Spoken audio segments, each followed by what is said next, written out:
right, baby. So real quick before we get back into it, I am gonna do sort of this shit. So if you tuned in, appreciate it.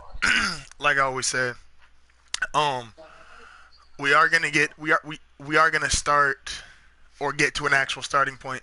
We was already having a conversation when we was setting this shit up. Uh, what the fuck? My phone blowing up. Um, I said that I just got my first like text message in like 2 hours, but I'm gonna say my phone blowing up. Um, Pretty much. like nobody answers that shit and be like, "Yo, my shit been dead. This feels nice." NBA players like guys who you don't think you can win the title with, but dudes that is like fun. Them being Yeah, the star player on they the team. good enough to be the best player on the team, but not good enough to win it all. Or not good enough to take the team. That extra step. Yeah, and so like we was already talking about it was started with what we had Dion Waiters and Well, we talked about So we talked about Victor Oladipo and Dion Waiters being like two players that they both pretty good players. They both. I mean, right now you could argue that they both the best player on on their respective teams or whatever. And it's like they can both easily average over 20 points a game. But if that's the best, if either one of those two are the best player on your team, then you won't get far. yeah, And that's coming from being a fan of both. yeah. No, I fucks with Dion Waiters. I mess with him heavy. I probably shouldn't say heavy, but like I like Dion Waiters. I like Victor Oladipo, especially as That's a league good. team on 2K. So shout out to Victor Oladipo. Go Oladipo's download, dope. go download. He got an R&B album out. Go check that out. Nah, Yo, my man's can actually sing though. Like that was yeah, tripping me I out. watched him on the Breakfast Club. It Yeah, was like dope. that was something else. Um, Who the best rapper in the NBA right now? Is it Dame or Shump? They say that's the only competition. Dame and Shump. Who the best? oh, Because I know Shump just had like I don't know what Shump just rapped on. It was either Hot 97 or Sway or something like that. yo, He was killer. yeah. Um, And I mean Dame been bodying. I know I Dame got fucks that with Dame. Wayne feature. No, yeah. Dame trying to get that. That loyal to the Dame, soil shit. That is my yeah. shit. Like And that now is Dame, my shit. you seen him on Everyday Struggle. He want that Joe feature. They Yeah, better look. They better stop acting like they trying to wake my man. And Dame can spit, but it's like, look, ain't no NBA out rap. yeah. Nah, it's Dame is my dude. Like that nigga's Shaq gonna always be the goat just because. facts. Oh Like, man, um, nah. So anyway, though, before we get totally off topic, but we was talking about like when do you officially go from like, oh, it's cool you being the best player on your team, but your team's only going to go this far until you get a situation and like Steph Curry, where it's like no one thought Steph was going to be this 5 6 years ago, like back when it was him and Monta Ellis, and that was cool. I liked that Warriors team. That Warriors team was fun as hell and exciting to watch, but nobody was thinking of them the same way. well I can't see, but then I think is well I guess at that point, but then that's like I would think of it like it'd be hard to say that nobody thought of it that same way because I think they were at that time they were at a point between Steph and Monte, you know, and I mean it was up there in age, but somebody somebody saying something, somebody and stuff, and I mean, and like you said, a lot of it got to do with being put in. You know, you get blessed with the team. Even still, I always talk about the point to where it was like I don't think I'd have been able to take that team where Kurt took them. That's fair. Um, But as far as like, but I mean that's because that's like I with the Blake Griffin. Even thinking about Blake Griffin, you think I were they in a position? Do you feel like the Clippers were in that position where they had to choose between Chris Paul and they said we rolling with Blake Griffin? See, and I'm always going to with the Blake Griffin situation specifically. you know where my loyalty is as far as like who I think was the Well, best no, player on yeah, that of team. course. So it's like, and I think even now it shows like niggas sleep on Chris Paul only because he don't score like current point guards. But I'm like, Chris Paul versus Blake Griffin, it's not even a comparison for me personally. And I like Blake, but Blake Because then still I think, like, he's no, still finish your point, bro. even with an improved mid-range jump shot and a good passer as a power forward. Apologize if you hear the vacuum in the background. Like I still don't think he's a. I think you have to be like a complete player, even if you is a scorer. Like to throw out like the obvious ones, like Mike and Kobe, like grabbed 5-6 rebounds and put out 5-6 assists, like and play defense. Like to me, Blake still only does like one or two things, and although he's exciting and as athletic as hell, I don't think he ever has the chance to pop. Whereas I think Steph partly popped because he could shoot, he could become a scorer along with being a shooter, and I still think he's the most underrated passer in the league. Like Steph can pass, and like niggas just sleep on the fact he could legit get 9, Well, 10 it's dimes a because day. he. I mean, and it's because the team he's on, they got a passing team. Steph could like almost team dish out like 10+ assists, but he's on one of those teams to where it's always about the extra pass. Yeah, It's like one of and them things the way it's a lot of you watch like watching the Warriors play.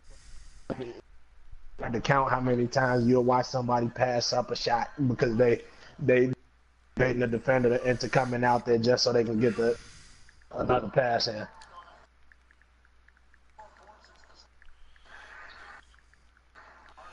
it's like which like I said, and I think because also not only is like the way they play, but like the system in which they're in. Like I always thought Tony Parker was an underrated passer, but the system kind of similar to the Warriors were is he was never in a position where like he could get 9, 10, 11 assists a night because Well, yeah, because they're not taking that first shot. yeah, Other teams that say, all right, pass many times before you even think about, how like when you play younger age or whatever, they say this many passes before the shot and all of that. and like who would it be because to be fair like and if you count to I guess side note it um I know if you like have like advanced metrics and shit. I'm starting my game up here so people got something to look at too while I'm playing, while I'm talking. Um, do like I know I've heard articles and shit, and it's like, oh well, should hockey assists be like an act considered like a stat to verify someone as a passer? Oh, let's go AP. Should you get an assist if like you make the pass, dude gets the ball, he gets fouled, goes makes 2 out of 2 free throws. See, Should he get the assist for shit like that? that's something I would definitely, I wouldn't mind. I wouldn't, with the if they get fouled to him, that's logical because it happens more times than not. I think I wouldn't mind seeing that, and even with this thing, I think with that, whatever, it's hard to kind of. I mean, the things that are hard. Like I said, it will bring numbers into, the numbers. It'll be a whole lot deeper as far as numbers go, because I don't know if you can really give the the initiator the full assist on that person. Don't make the extra pass, then yeah. the assist. I mean, a lot of times that hockey assist is like you are the guy that set it all up. You say you.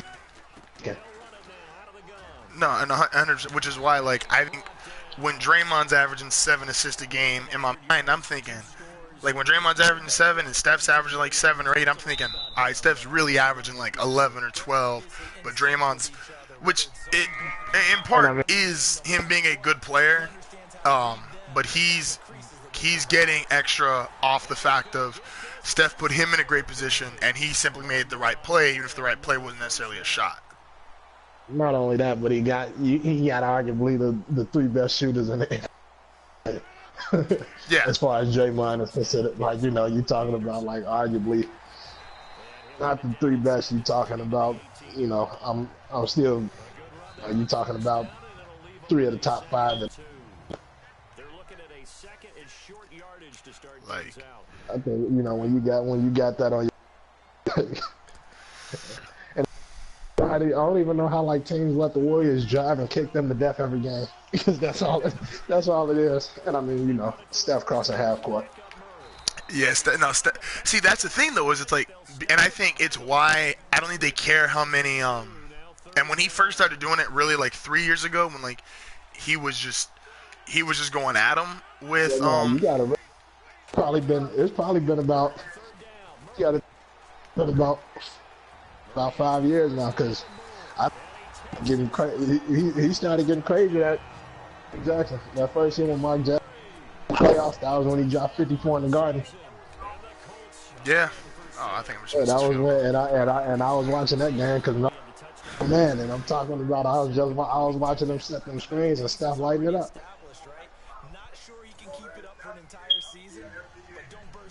It's like, I mean, I think that's what make it kind of the. I mean, is he the toughest? Yeah. Oh, it just cut out there, yeah. I said, is Steph the toughest to guard? Oh, 100%. 100. Well, no, Like, let me take that back. He's the second hardest to guard.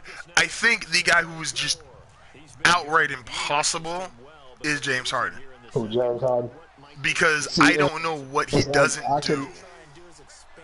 Well, I'm not a fan, but I can agree with that. And it's because I feel like, along with James Harden getting the calls that he just get, he make tough shots. Like he shoots threes. I think a comment I really liked is he plays on team math. He can shoot threes. He can drive the ball. He's strong enough to play through contact. I'm like, what doesn't he do as far as just one-on-one ISO scoring? Like, to me, and I even have been considering, because I'm like, I think there's an argument. I don't know if I agree with it, but there's an argument to be made, like, well, is James Harden a system player? Because even though like he was good in OKC, he wasn't this, and he goes to a team that is so big on the system, the coaching, the philosophy. Like there's so many other things that go into Houston beyond just like pretty much above and beyond every other team in the league. That where do you draw the line on? Okay, I don't know if I'm a system player, and like I said, I'm not like a huge fan of. I give him his credit, but I don't. A system player. Well, do you think Steve Nash is? It's hard to consider Steve Nash a system player because it's like I don't even know if that's a system. I bullshit the coach, and I don't even know if that's a system. I don't even system. Like that's what we do. That's what we do when we go to the gym and play. Catch the rebound and everybody on the break. Like when we, when we play the ball in the gym, ain't no playing no fucking half court game. No, 100%. And I think that too is because in that time you can call it a system, but you gotta kind of create a lot more. So it's like you gotta improvise a lot more in situations like that. It'll be. Like I said, it's not like an argument that like I can say like on simply something's like if I really wanted to dig in the numbers, could like I make the case, and I think probably where I draw the line. I think you could, like if you go into the numbers, especially when you talk about those assist numbers and everything. Yeah, and that's where I think he is. If I had to make a case for it, I think in any system, I think he's dropping, as far as the score, he's easily dropping 20 points a game. Like, I don't think that's debatable. It's just happening. At least easily. Well, I'm even talking about, like, when I say, like, anything considering is, like, even if you had to go play in, like, a San Antonio, we're just not going to get the shots like that. Right. Or even, like, how Utah plays slow pace as hell. It's like he getting 20 plus in anybody's system, right? I think he is even if it was any system that at least encourages passing, I think he'd get you 20 and 7. Do I think the Mike D'Antoni system, as I said, if you put him in a fast-paced system that doesn't require passing, I think, yeah, he gets you 25 easy. In Mike D'Antoni's system, do I think, yes, it's taking him from a 25 and maybe 6 or 7 assists to 30 and 10? Yeah, I think that extra 3-4 assists and those extra 4 or 5 points are 100% a part of the system. Right. But it's even with saying that, let's go Rodgers. Even with saying that, I'm like, I'm not trying to take nothing away from the man, because like I said, I've been saying for the last 3 years, I think he is the best player with the ball in his hand, as far as an offensively. I just don't think there's anyone who can do it better than him right now. Yeah, no, he definitely do. He definitely do his numbers. And so, like, with that, because I think we had the conversation once. It's like, he reminds me of, and we'll segue kind of where we were initially going to start this video off before we started talking. Like, he reminds me a lot of, like, what Melo used to do. Just, Melo was obviously never a passer, but he was also never... He was never in that kind of a system, because when Melo came in the league, it was still like the model of great player was still Kobe, and so it was still ISO dominant scorer. So like, it was just. But as far as like offensively, give me that pick. As far as like offensively and what he does, like being strong, being able to shoot threes, being able to go to the hole, play through contact, like. Able to handle the ball that much, like James Harden's on another level. Right. Trying to get this pick. Yo, I swear I've had like 3 like picks that I should have had. I think even in that though is kind of like crazy when you think about it, like how the game has went from like into a pass first game. It's like when you want to play those most of the time, it's gonna be tough for you to win. But you got the shit back when these championships from those. That's what versus if they gonna double your ass so quick. The Cardinals on third down, 2 for 5 to this point. They need just a yard here. It's 3rd and 1. I'm gonna get this stop on 3rd and 1. You said that I wanted to. Utah. Who is the best player on Utah? Is it Rudy? Is it Rudy Gobert? Yeah. So Rudy. That's a whole other argument. And I don't even know Utah well enough. I can't think of it off the top. I think he's the most impactful. I don't know if I'd say he's the best player, which is like a really weird thing to say. I can't think of who else they got off the top of my head. That I also can't think of that. Do I think? I'm pulling it up now. Even last year, like when it was him and Gordon Hayward, I think Gordon Hayward was the best player. I think Rudy was still more impactful. Oh yeah. Like, because to me, when and I don't think people actually, and this is gonna sound like a jackass comment, but fuck it, it's no feelings. When people haven't actually played basketball, I don't think they realize what having a center who just shuts down the paint like does to the psyche of someone. Like when you literally just you could get by your dude and you're like, oh, I'm about to drive by him, I'm about to fuck him up, and yet you get to the paint and it's like, nope, every time. Let's go Juju. And it's like part of my argument for like we talked about Dwight the other day, and I was like, well, I'd give Dwight like a 3-4 year run where I thought he was better than Tim Duncan. Part of because like he was just so damn dominant on defense, like I almost felt like you had to give it to him because he was playing with guys who couldn't play defense, and they were still consistently a top 5 defensive team.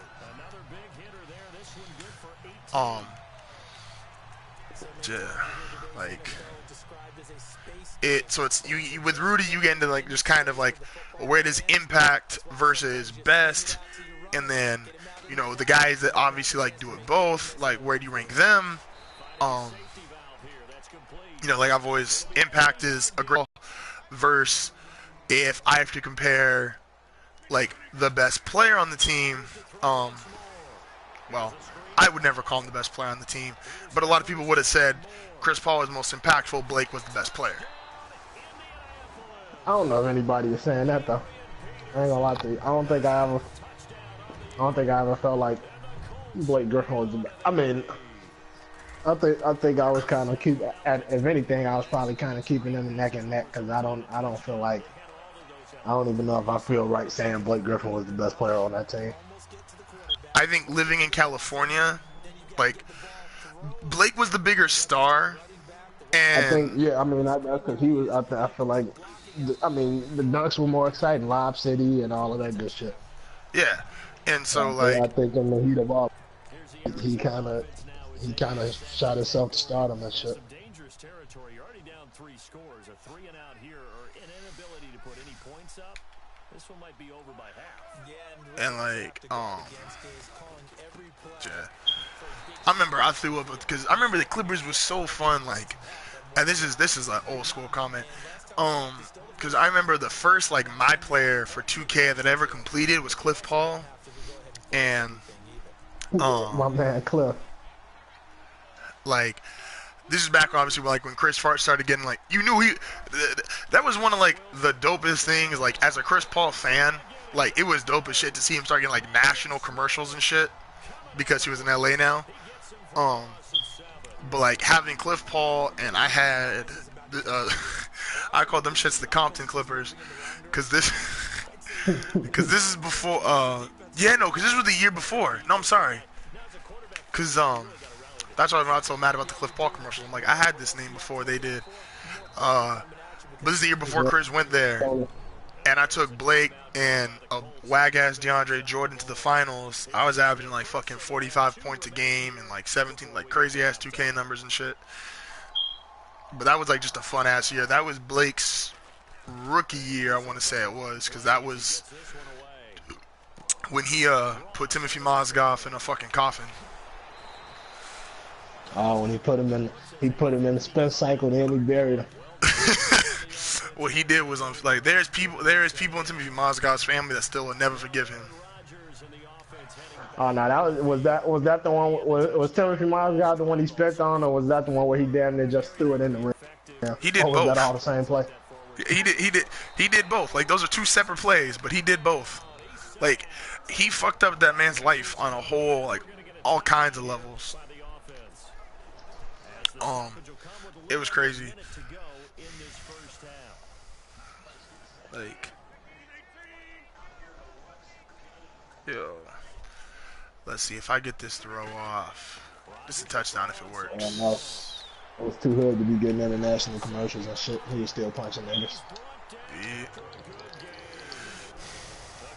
But trying to wait. Let me see what's the score of this game here real quick in a second, cause which one that the Thunder Pelicans game, cause we'll see. Well, let's go higher, because that one means something here. So we need to find out what this. Pelican, New Orleans up 6 points. Told you that 4 minutes left. I told you them second halves. Cousins also got ejected.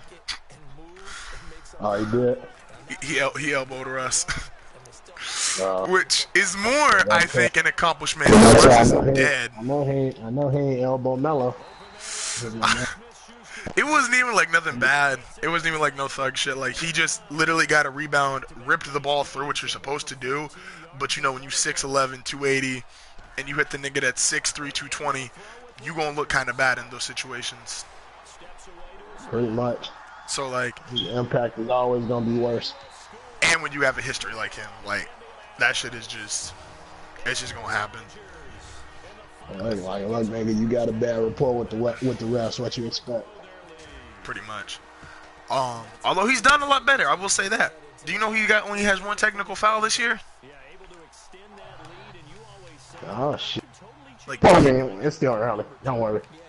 We only 5 weeks in. Hey, as long as they keep up a good record, like I keep saying a good record. They had 500, but like as long as they're playing well, which they're playing well, even though they've had a bunch of injuries. The Pelicans have more missed games. Not to throw my podcast shit in here. No, fucking, I haven't thrown my podcast shit in here. They have more missed games by players than any team in the league. And the second closest is Phoenix, and Phoenix could have all their players healthy and they ain't winning shit. So, like, that's a fact.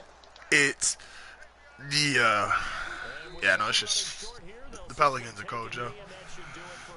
But yeah, but the reason why, as now we got 25 minutes into this shit without like a regular intro, reason why we was watching obviously like the Pelicans Thunder game is we've been doing shit like this, just getting on, playing games, talking shit, talking sports, talking hip hop, all that shit for going on damn near 8 years, like my freshman year of high school and shit. I feel like that's right. But yeah, it's definitely been about that much time. Yeah. Everything okay? So like I said, like and that's where like the no feelings comes from. And anybody who knows me in real life, like I got the hat with the NF on it and shit. That's a touchdown.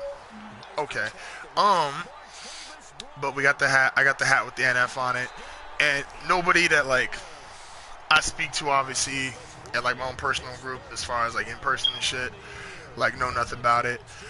But it used to be me, him, and another dude who I don't even know if we could get him on here, but you know, that nigga's still cool. Shout out to PVG and Douglas, repping it since this nigga been repping Baltimore since 2000 and shit. My freshman high school 2008. Yeah. Didn't he say he was going somewhere else for school or whatever? You can't really knock him doing that school shit. Yeah, no, he doing his shit like everybody in this group, like everybody been on this shit, everybody been doing stuff like you in charge of your department and shit at your job. Like I'm in charge of an undisclosed location because I'm not trying to put them on blast like that. As far as I have, which I will share over the course of these episodes. He got the top podcast out right now. Hell yeah, I got the top podcast out. Shout out to Hawthorne. And then, you know, shout out to the undisclosed location where I have some undisclosed children who do some undisclosed things, you know, allegedly. Hey, and look, shit, y'all. I'm gonna just throw that in there because that sound crazy. You said what? He ain't no R. Kelly shit though. Yeah. But you ain't no R. Talk about you. Undisclosed location. Hey, I'm just not trying to have like this shit pop off and like I got niggas from the school district coming at me and shit. So you know, we're just gonna say undisclosed location as far as that's concerned. But yeah, trying to think of how I was gonna fucking wind this back around. But not just to kind of give. Basically, him and the other nigga that we used to run that we fuck with, they cyberbullying. Nigga, you was the only nigga cyberbullying people. Yeah, you wildin'. You was the only nigga cyberbullying. I only said he was fat. Like, that wasn't even that bad of a cyberbully. You told him he was fat. I just asked him if he was crying. Hey, that was like the best conversation. Oh, so I was playing Madden, and there was a group we used to play with a couple dudes who at the time we thought was cool. Like we thought they were school people, right? And we already did a couple leagues with them, and they used to be they used to just be better at Madden than us, right? I'm gonna give them that. And then I started playing more. We all started playing more consistently, and I remember I had this defense. You and PVG, yeah, y'all pretty much started in like 2011, and then I think then and around 2012 is when I started kind of playing the series. Yeah, and in Madden 11 and 12, I think they had it. I think it was 13. They got rid of it. Was the 155 Psycho, and I started getting good at this defense. And the niggas that I started beating used to beat me, and when they beat me, I was like, "Hey, whatever, it's a game. Keep it rolling, right?" I start beating them. Now we all types of niggas. We all type. Hell just broke loose. And this one time, dude, I was playing, dude. We was all in a party, and yo was getting mad upset, and this dude come in, and he was like, he hear the dude, you know, he talking kind of a little bit about sniffle and shit, you Oh, know. you hear the whivering, and now you hear the voice whivering. You know how it be after you just got a whoop it or whatever. They tell you, and then you still kind of crying, but not really. It was one of those things going on. Like it All was. I did was ask him a question. Hey, he came in. I don't know why like that shit. Like he just walked up and he's like, "Niggas, you crying?" And I swear, like I was dead from that point on. Cause yo left the party. He was sending messages, mad shit. Yo, you got blocked. Like he went off. You remember Like like uh, like your boy Billy, your boy the Canadian and shit. This nigga unfriended me, blocked me, all that good shit. you like yo, and you had just sent him the fucking Facebook friends invite like the day before, wasn't it? Like y'all was only friends on Facebook for like a day and shit. Yeah, he was wild. Just cause I was like Drake was the best thing out of Canada. Yeah, that nigga got mad sensitive about anything Canada. Like that shit was crazy. But I remember is He proud to be a Canadian. and that's cool. But like to say Drake was the best shit coming out of Canada, like A, you wasn't wrong, and B, like nigga, why you That so was definitely sensitive? a fact.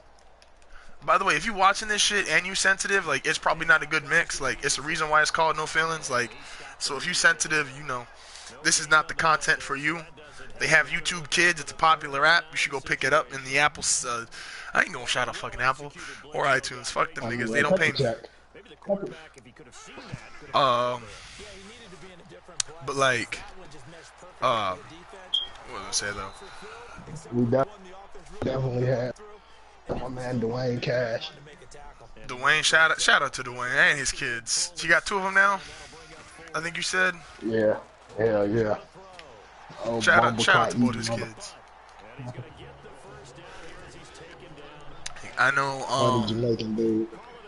Yeah. Mm, That and like that. No, wait, no. We just missed the whole. Oh shit! Why did I stretch that far out from the fucking play action? Um, the that's my third phone. Um, we missed the real origin story. We used to run shit on NBA Live. woo. NBA Live 10. I remember that was like the game that got me into like wanted to actually play Xbox and shit. Like we'd be on NBA Live like a couple hours a night running with teams because we'd always pick. I got point. You'd always have a wing. PVG always had a wing, and we had that nigga Death Yeah, Don. that was the one. Didn't like his mom pass away or something like that? I don't know what he did. Shout out to him though. Shout out to Death Don. Hope you doing alright, Yeah, chill. nah, but he definitely had like his mom or somebody passed away, and the nigga was still on. I'm like, nigga, you ain't gonna like go.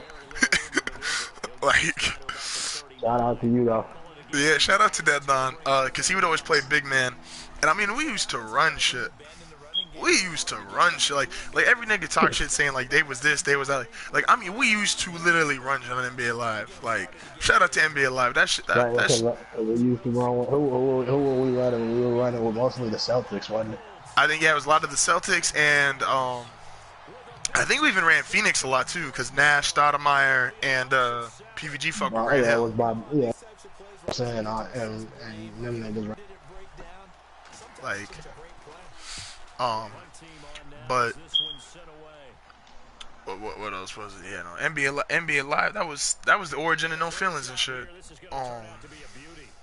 And then we started. Hell yeah. And as far as sports, it was crazy. It's like no one had like the same sports affiliation and shit. Like it wasn't no shit like, oh, you a fan of this team, so am I. Like that's why we cool. Like Yeah, no, everybody fucked with different teams. Like he was always a Chris Paul fan. I was a Melo fan.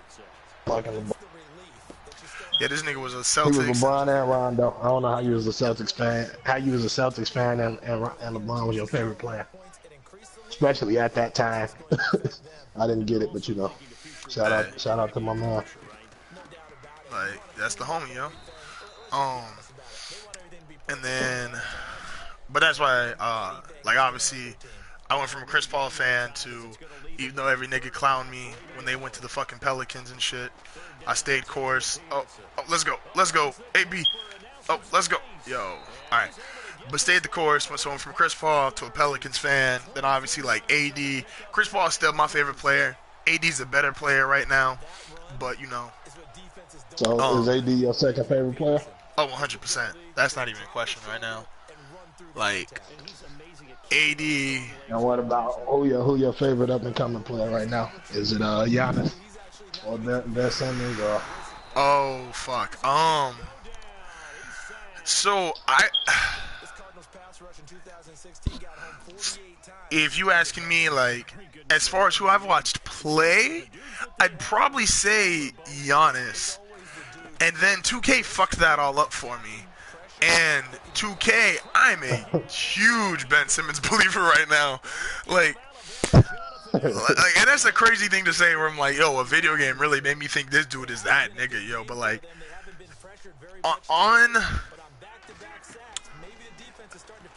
like 2K really has me thinking like Ben Simmons is like Mike.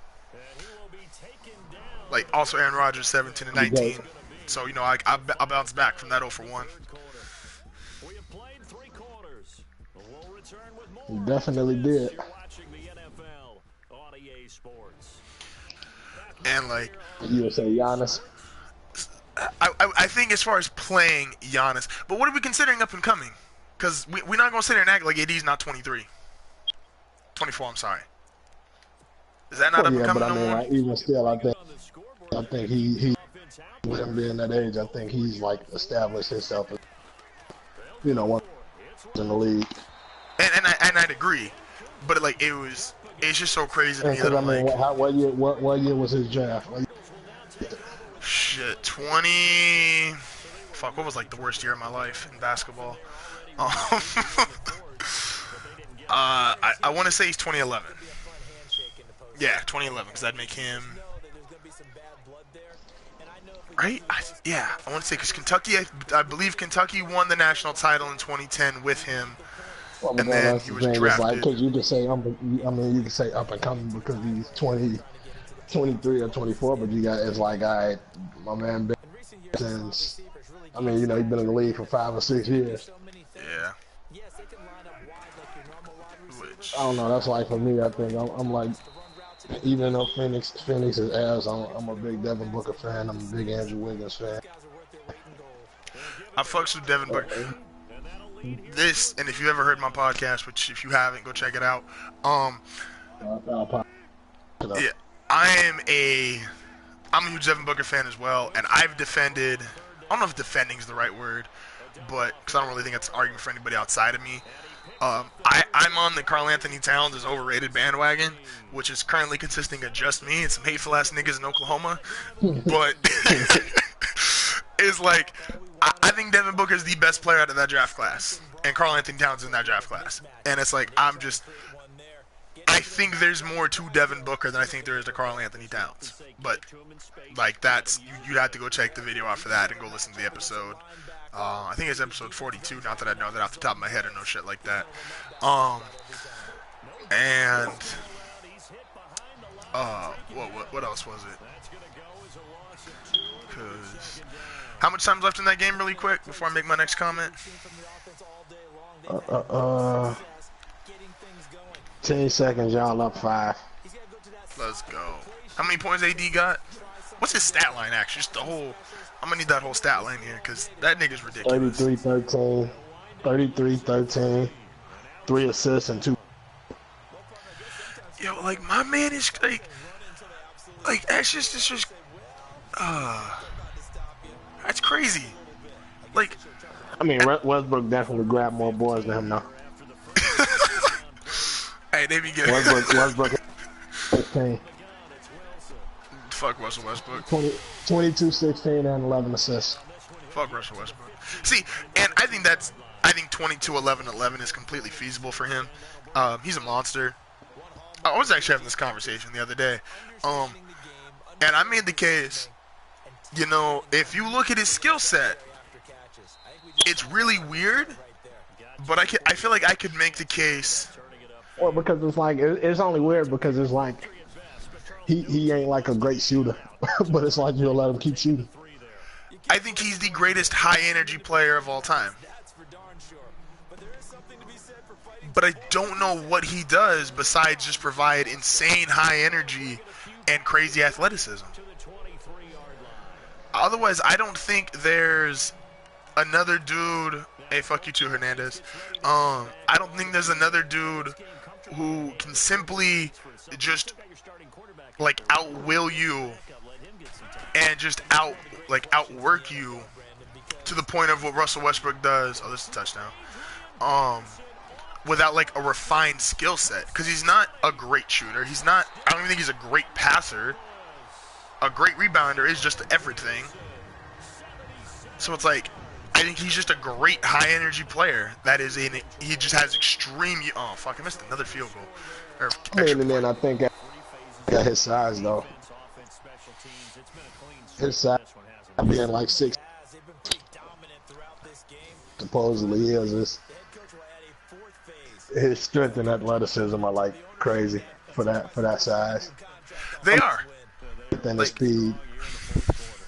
But it's like, but I can't attribute that to, like yes, that's a factor, but it's like I don't attribute that to like the skill set. Like that's the physical attributes has is crazy, but like his personal skill set, I wouldn't consider being that fast or being that strong. Well, I mean, it's like the first step to be, or is that just? Because I mean, you can your first. A quick first step is an attribute because that's part of your athleticism. I think being well, like, because I'm like you got to. Well, it's like all right. I mean, he's not. You know, he's an okay ball, like a great ball handler.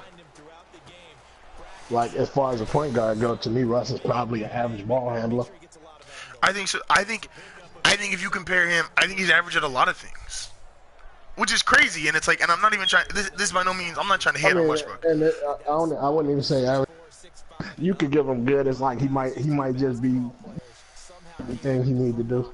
Because it's like, in your opinion, what's the weakest aspect of his game?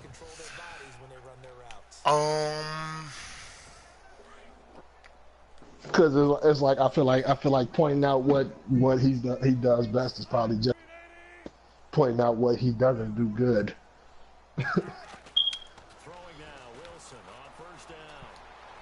I don't know what I would say is his weakest point. Like he's just good, or maybe excuse me. And I always hate saying good because like these niggas is all playing NBA basketball. So like they're real. If you play them against an average person, they're great, right?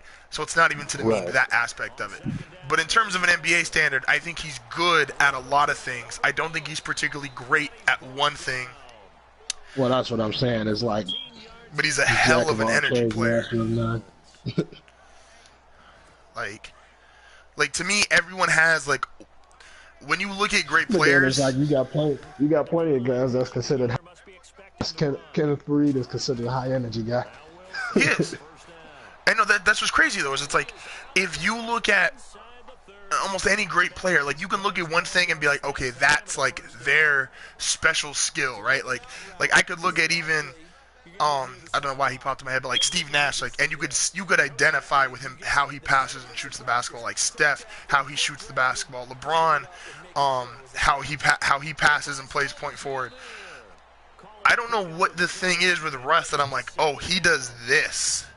Besides being a crazy fucking athlete or being a crazy fucking like energy player. Now, is LeBron overrated as a passer? I mean, I know we're talking about Russ, but I think he's a good passer, but I've heard he's the best passer in the league. I feel like I've heard one of these best passer in the league. Yeah, I've heard that. I think more than likely it's Stephen A. Yeah, I think he's the best. I think you can argue he has the best vision, and part of that has to do with his size. Like when you 6'8", like you can just see shit other than regular, like a 6-foot point guard's not gonna see, right? I I think you can argue he's got the best vision. I don't think you can argue he's the best passer. I don't even think you can kind of come close to arguing the best passer. I'm on the bandwagon of I think the two best passers in the NBA, partly due to their defaults, I think I have to go with Ricky Rubio and Rondo. Because they can't shoot. They can't really score, although Rubio's improved his scoring this year, I'll give him credit. And they could still get you 9, 10 assists and get the ball moving. Knowing that all they can do is simply that. So whereas like LeBron passing the ball, it's like you got to worry about so many other things that it's like, okay, yes, he just made this great pass and not taking it away from this great pass, but he made this great pass because I'm worried about him just driving by someone and dunking and getting easy 2 points. Right. So like I want to consider him the best passer. I think, like I said, you can argue best court vision, which is what I think makes Ben Simmons. You saying that might not be debatable. I could probably see that being a clear, being clear, because I don't really who you gonna argue in that situation. Well, I think the dude who's making a good case to argue is I think Ben Simmons is gonna start making an argument here because he has. But I don't think. I feel.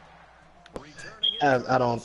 With LeBron doing it so consistently, I don't think you can really say he's making an argument after once. Because it's like he might be having an up year this year. I feel like LeBron been too consistent at it.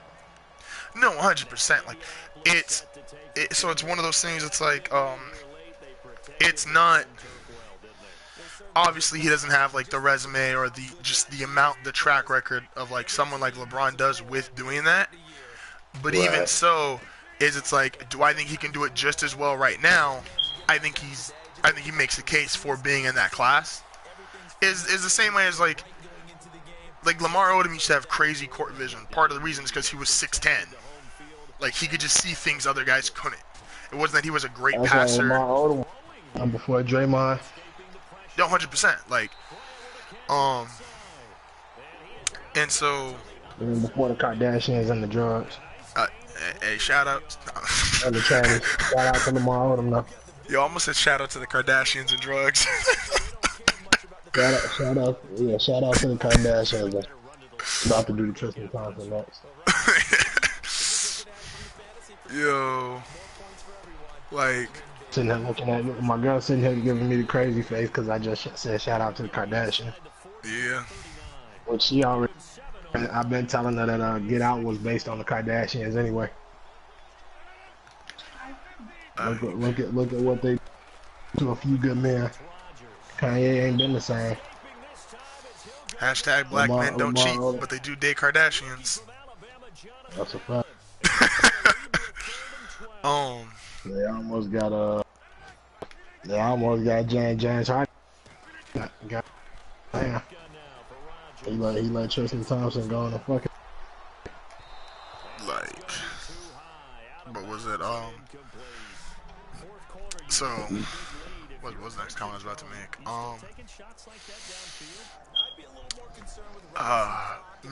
Anyway, I was about to get back to Anthony Davis.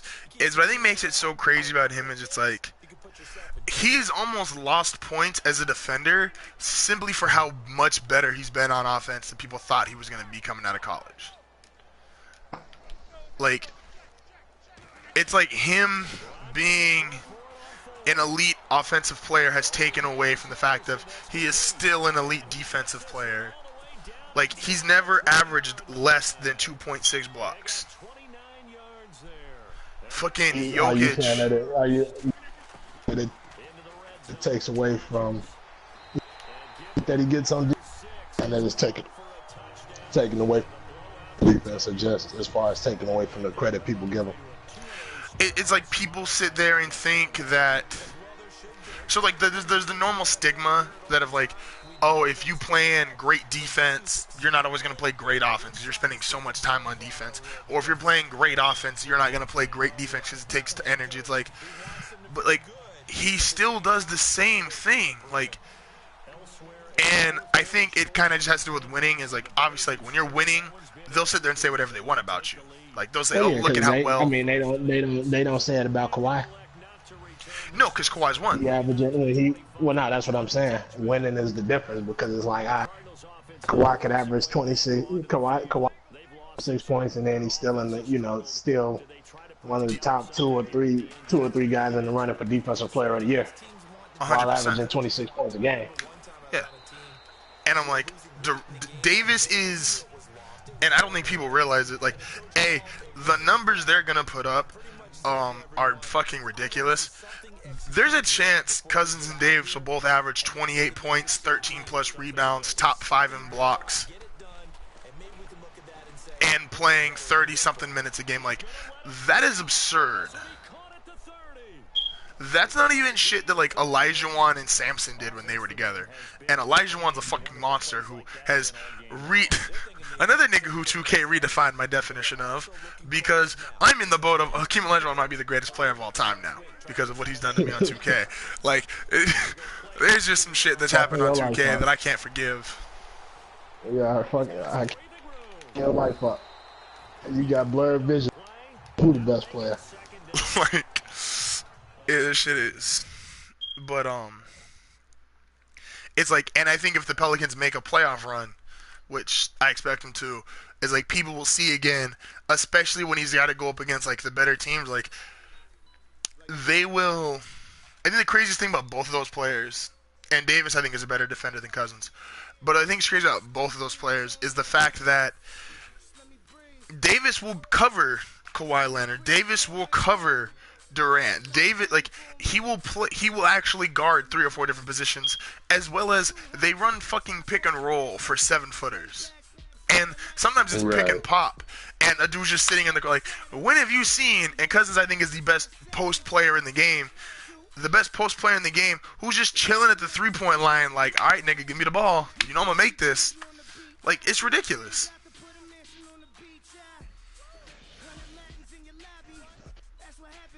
Like, no, they definitely having themselves a season. But I think, I mean, it is one of those things where it's like, I mean, of course you're gonna put emphasis on it because that's your favorite team, but it ain't gonna be that ain't gonna be put out there as much. Yeah, with them playing as good as they are, ain't nobody really considering them to be contenders or nothing like that. 100%. That's why, like, once now, with me saying that, what do you think? What's the piece? What's the piece you think they missing for them to be considered contenders? I've said it for the last 2 years, and I will continue to say it. They are missing whatever is left in Drew Holiday. They need to get, because I'm really convinced if Drew Holiday could be 15 points a game and shoot good percentages and be a consistent 3-point shooter, and I always call him transition point guard. Like, Rondo's gonna run the regular half-court point guard, but in terms of like, in the being able to outlet to Holiday in a quick, fast break decision, they'd win. They'd 100% win. But Drew Holiday, ever since Cousins got there, has like 4 or 5 games where he's played really well, and then the rest he's played like ass. And he almost plays like timid and like, oh, I'm supposed to defer. The reason they moved him from point guard is because he was playing like he was supposed to defer to Cousins and Davis, because he's like, I'm not going to fuck myself up and take this bad shot or make the mistake. I'm going to give it to these guys because I know these are the guys who are putting in numbers, putting in work. These are the guys who was top 10 players. Like, and that's what you're supposed to do as a point guard. Especially because Cousins is going to let you know if he think you fucked up. 100%. Which, and like, as I watched that, I guess it kind of legitimized in my head. I'm like, because I never bought into the reasoning. Like, they'd always just give like Mario Chalmers when he played at Miami, or Rondo when he first played in Boston. I'm like, there is some real shit to that. Of like, I'm playing with these great players. Where does the ball need to go? When do they need it? And how much should they get it? Not only that, like, but it's because you gotta realize too that whenever, when you playing with great players and team ain't winning, it's like they ain't gonna blame them niggas. Those type of numbers, they gonna be looking at you. Like, they gonna be guys like, all right, what's going on?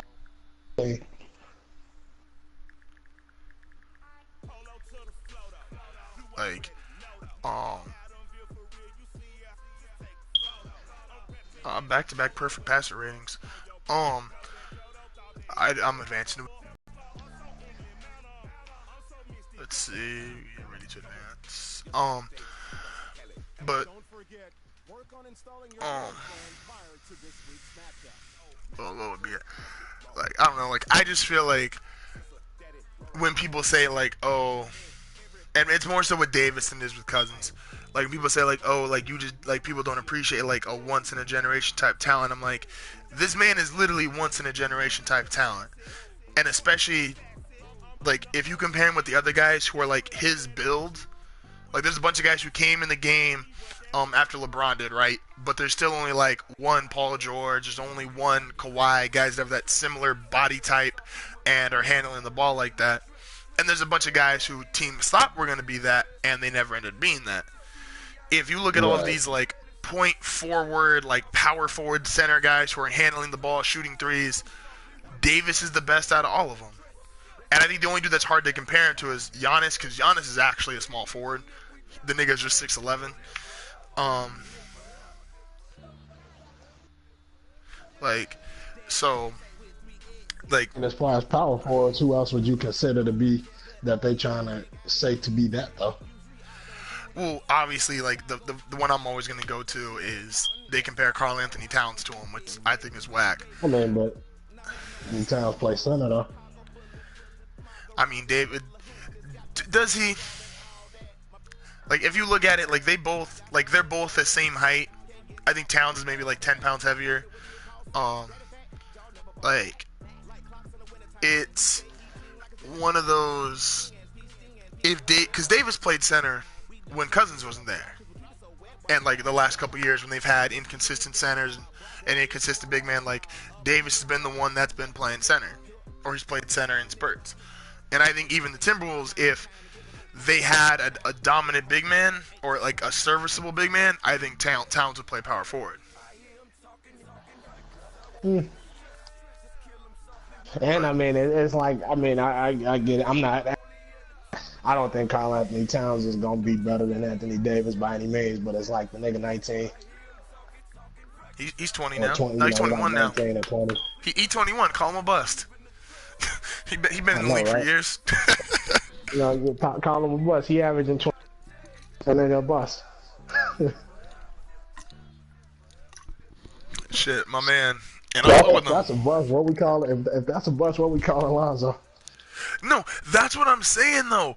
But like that's what like when I talked about that shit is I really heard people going after like Anthony Davis and Giannis about they never won a playoff series.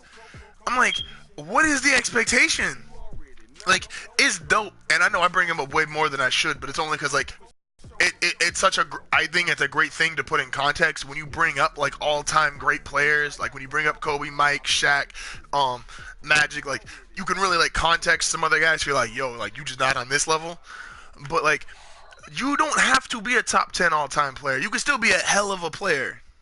And when I heard so much, and one dude I listened to on the radio, Colin Coward, who I think he's got like I think he's got cool opinions. I like the style in which he does his show. But my man really goes after Anthony Davis and Giannis like, oh, they ain't never won a playoff series. What do you want? Like, and I get it, yes. Do you want them to have playoff success? Obviously.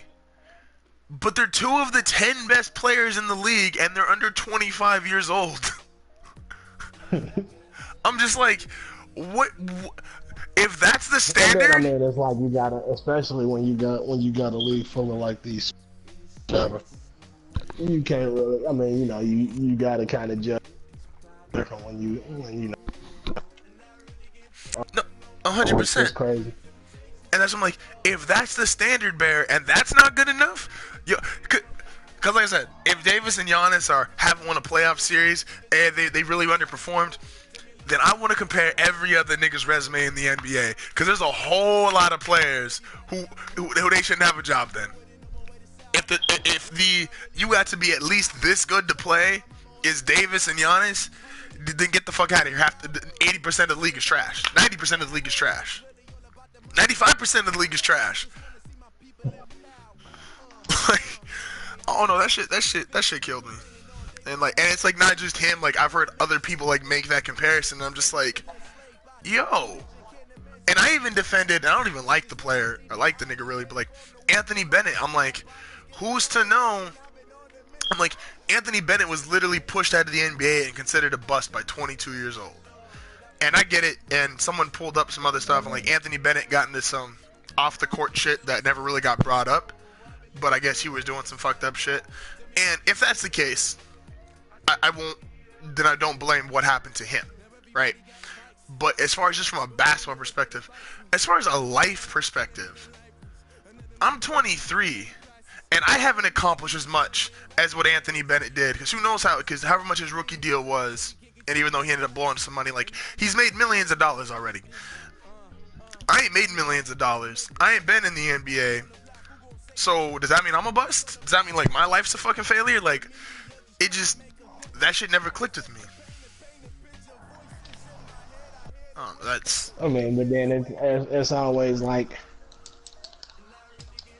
it's always. I think it's the same like when we kind of talked about when we were talking about the rap shit falling off. Is like it's gonna always be from a outside looking in perspective, and I mean it's like you never really know what else could have happened, like whether it was and shit with the organization, and it's hard to judge. I mean maybe he was a bust on that team and he just didn't fit in.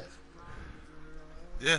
But it's like you said, I mean it's even in a bunch niggas still accomplish more than the average person has. 100%, and that's why like, and like I said, and I did it strictly from a basketball perspective. I wasn't going off the court and shit like that. So there's people that fired back with legitimate. When you think about it, the nigga got up and made a couple million. Yeah, like. When half of y'all going to college, getting out of college, and fucking still can't get the job in the field that you want. And y'all niggas in crazy debt, like. So and like, it was just I don't know, that shit killed me. Speaking of rap though, to transition here, so and I was talking about this earlier before we got on here, because this shit blew my mind. So it was I want to say it was Saturday, because we was recording Sunday, right? I think. Yeah. Yeah. No, we recorded Saturday. This was Friday. And I came home from work We Friday. did a little bit on both days, right? Yeah, because we did Sunday was yesterday. Fuck. Oh shit, yeah. Yeah, I've been doing a lot. Like, it's a short week, man. Yeah. Like, so we recorded last night. We finally figured out how to do this shit Saturday. This is like our first official episode. But on Friday night, I came home and mom was kind of a mess because when I was at my job for 60 plus hours last week, and it was kind of one of those get home, eat something, shower, get some shit worked on, and go to bed, right? So I wasn't really cleaning, doing nothing. And Friday, I finally was like, all right, I gotta clean because this shit looks nasty. And I put up Spotify, put on Drake, because even though I have all the Drake shit on my phone, I was like, I don't have all the little singles. And so I was like, let me Spotify, I'll shuffle Drake. And I realized as I was Spotify and shuffling Drake, I've definitely slept on this nigga to a degree, especially like the last month or two, because I think subconsciously, even though I would never admit it, I was starting to buy into Drake don't have a classic album. More Life I like, but because it wasn't like an album, I really couldn't like wrap my arms around More Life, even though I like a lot of songs in More Life. And I was saying to myself, I'm like, well, where the fuck do like? So I had put Drake lower on my scale subconsciously than I thought I had, and I started listening to it on the Spotify shuffle, and the more like I was hearing him, like, yo, fuck the ghostwriting allegations, fuck the fact this nigga's name is Aubrey, fuck the fact you think he's soft, like not you specific, but does anybody think he's soft? This nigga's on like a 7-year run, 8-9 year. Let me take that back. Hold on, let me go back. I'm gonna go from So Far Gone, right? So give me So Far Gone Until Now. This nigga's almost on a 10-year run that is just fucking mind blowing. Like, the more I was listening, I'm like, yo, can't nobody fuck with Drake. And fuck the fact if none of his albums is considered a classic. That catalog is deep. It is strong. There is hits. He can rap. Like, I was going crazy. I'm like, yo. What's your favorite? My favorite album? What's your favorite Drake song? Oh shit. Fuck. I think I'd have to. I think that's like a two-part question. I think if you want, because I think his best, because he does rap and sing. Like, oh fuck. I think the language has to be like my favorite as far as him just spazzing on a song, like rap wise. Right. Like, cause that shit was ridiculous to me. My favorite song. Fuck, I don't know what I consider my favorite R&B song though. Like, he's got. Yo. You got to come back to me on that one. I have to look to this again really quick because that's like, because I feel like if I say one, like I could say one and be like, yo, I'm confident in that answer, and then I'd be thinking about it like 2 minutes later. I'm like, yo, but that shit was tough, and he did this on that, like, because he also has a far bigger catalog than I even subconsciously remembered. Is because like, I think I was just focused on like, okay, More Life, Views, Take Care, like, yo, fucking. I know we talked about it last year, like Room for Improvement. I hadn't listened to Thank Me Later in years. Thank Me Later, that nigga was spazzing on that shit. Like, there is. That was my shit. There was, and I like just, it wasn't an album to me. And I'm like, I've heard so many people say, oh, Drake don't have a classic. Oh, Drake don't have like this, or like Kendrick's body of works are better, or Cole's body of works are better. And not taking nothing away from them. But Drake's entire catalog and discography is fucking crazy. And like, it just made me think. I'm like, yo, I slept on him. I slept on the dude who was the biggest nigga in the game for the last at least 7 years. Well, at least 6 years. We'll say since Take Care, right? Like, that's officially, like, I don't think you can deny Drake being the biggest rapper in the game since Take Care. So last 6-year run. The biggest artist, period. Yeah. It's like, so he had a 6-year run. I'm like, and I slept on him. Famous. He white people famous. When you white people famous, it's like, hey.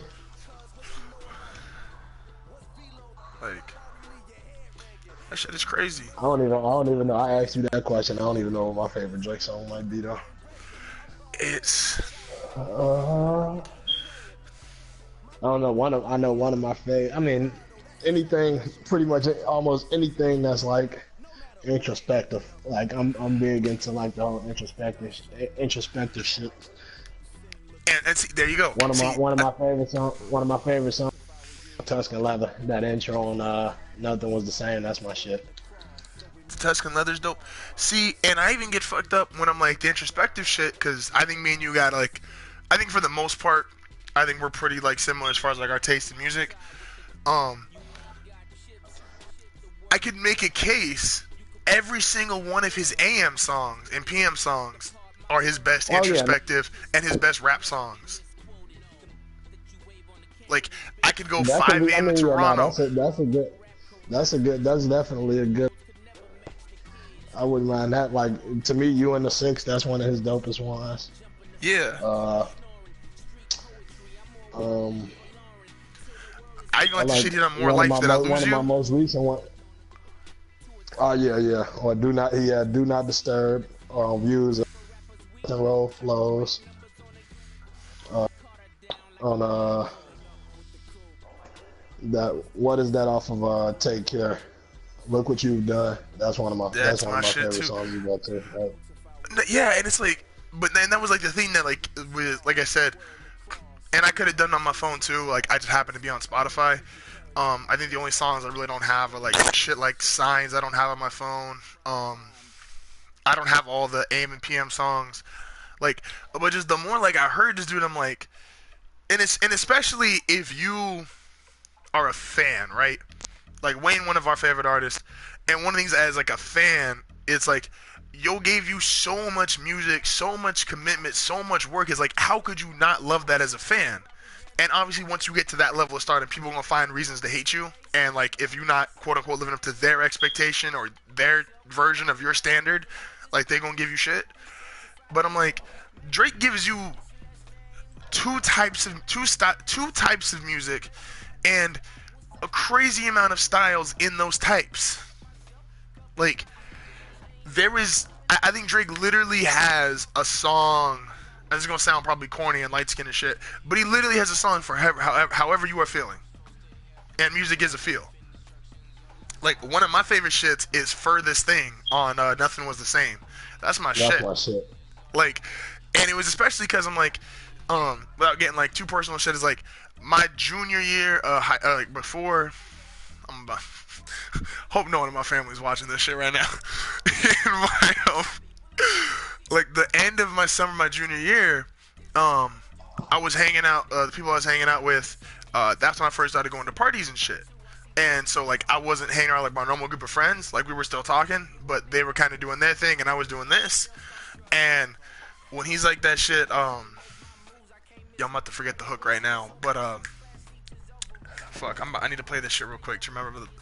But he's talking about like drinking, smoking, and like being disconnected and shit, and I'm like, yeah, no, I feel you, nigga. Like that's what I was doing. Well, and I think that's part of the thing with like with you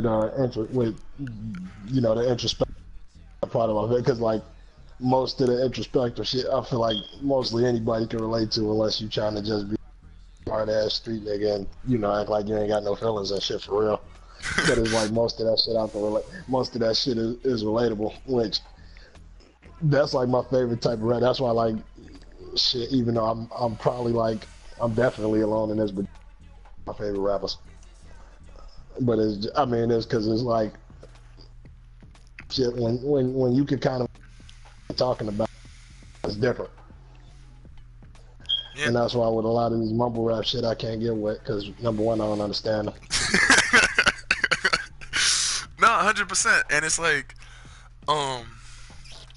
yeah, no, like it was Drake's crazy. And even with like, and I don't know what's, and I'm gonna transition kind of into this.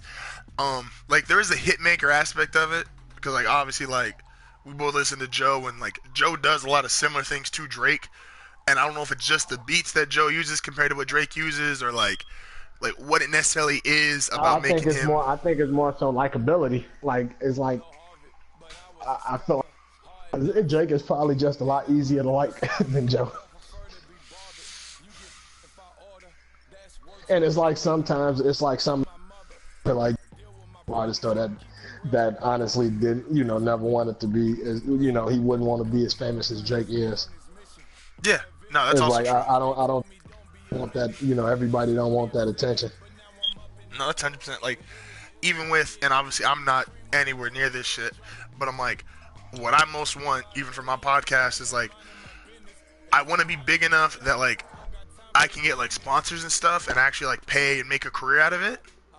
But I'm not trying to be no fucking I don't want to hang. Like it's like Instagram watching these like rap like just met each other. Yeah. This and my brother that is like that's like we just started rapping like 6 months ago. About this here brother, y'all knew he started rapping 6 months ago. Each other for 4. Now that's your brother. Rest in like peace. It's like back R.I.P. Lil Peep and shit. Hey, I said rest in peep. What was the But it's like it's like me that because I'm probably one of those people that like it's like I would want the success, like make some money and shit. Like I don't want to mingle with y'all niggas.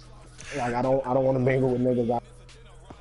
No, 100%. And like, and I think always the reason why I've always never cared about being famous is I'm like, and this is if for anyone who's listening that's tall, like y'all get this and y'all understand this a whole lot more. I hate people walking up to me asking me how tall I am. Like, that shit drives me up a fucking wall. I can only imagine how terrible that'd be if I was tall and famous. And, like, I can't think of a worse thing to have to deal with the rest of my life. Like I said, Right.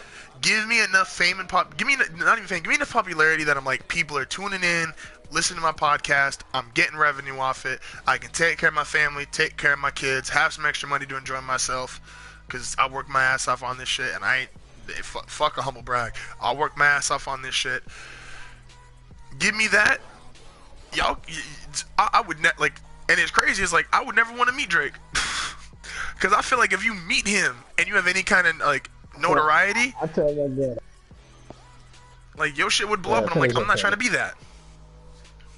Yeah, nah, and I tell my guys, like, it's celebrity, big fans of it. And it ain't got nothing, but it's like, the way I look at it is, these celebrity pieces of shit in real life. Yeah. And I don't really too much, I don't too much care. So it's like, I don't need to meet your music, and I when you a piece of shit, so now I can't support your music no more. So I'd rather just music and not you. I feel like I got like that when because a lot of people in my family, like, there's just a lot of sensitive people in my family, the way I view it, like, and I remember they'd always tell me about sports. It's like, oh, how can you the Chargers had Antonio Cromartie, and they was like, how can you support someone like that? And like, well, A, I'm not a Charger fan, but B, I'm like, the fuck does him having a million kids have to do with me? Like, I don't. These guys all have crazy amounts of money. Most of them are in their 20s. That's the problem. Most of these, ain't. I mean, it depends. Like, for me, a lot of shit like sports.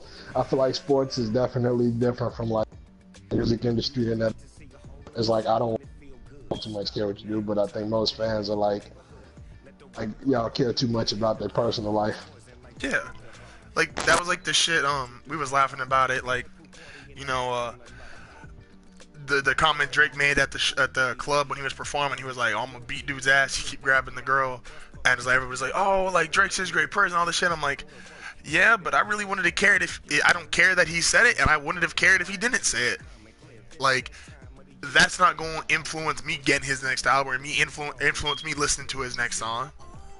Like, it's, I don't know, the what they do and who they are, I've just personally kept separated. Like, it doesn't affect me or bother me.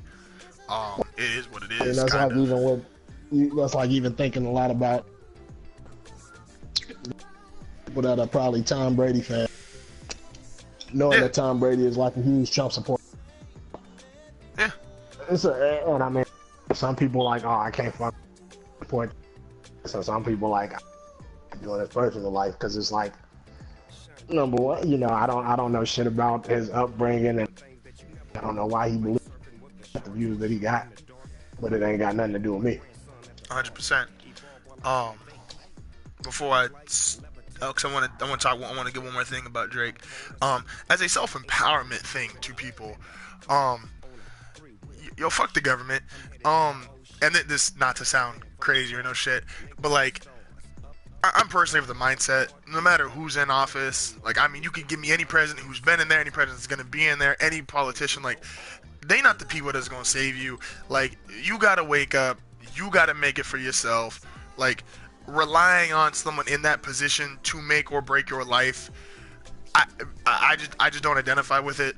I don't identify with the political party. I don't identify with a streamlined belief system. It's like, I got me. I'm gonna wake up and do what I need to do to get to where I need to be for my people empowerment speech of the day. For me to fuck y'all niggas. Yeah, no, like, for real. Like, it just, but people are so, and it's like, and like, it always drives me crazy, and I'm like, I think, and people always call me like a people hater. I'm like, I think so highly of people, I just don't get why they don't think highly of themselves.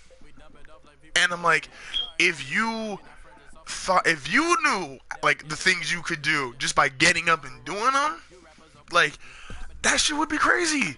but you would rather blame someone else for it's like, oh, well, this happened, so I ain't gonna do this, or this happened, so I can't be that, or they said like yo, people are crazy fucking talented, crazy fucking gifted. Like, just get up and do it. Well, that's because I still think that the biggest things with that is like a lot of people, most people make life decisions and shit like they do a lot based off emotion when you honestly take the time and think through a lot of shit.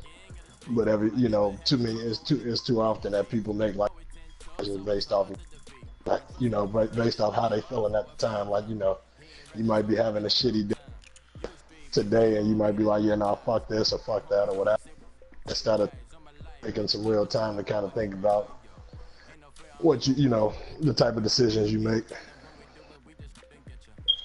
Yeah. I don't think, everybody to kind of separate a lot of shit. Everything is, most people just look everything together instead of kind of being this sack instead of kind of being, I guess you could say, objective. Everybody just don't look at that shit like that. They like, all right, well, like I think I was just talking about like saying it, just that is like you're not able to like separate just from the decisions they make. It's like how damn work coincide with you being consistent on your diet or something like that.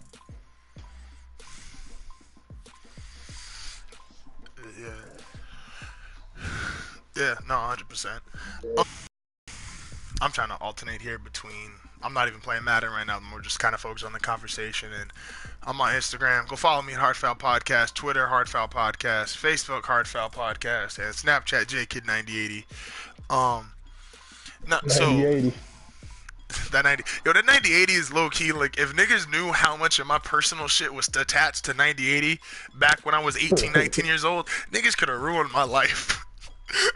Like, I had that shit for email. I had that shit for debit card. Like I had to change it because I remember my grandmother looked at it one day and she was like, "Why would you have like that shit's stupid?" So I got Evernote now, and I have a bunch of weird ass passwords and all my shit saved under Evernote, so I can just pull them up. But like, the niggas could have really fucked my life up between the ages of 18 and 19.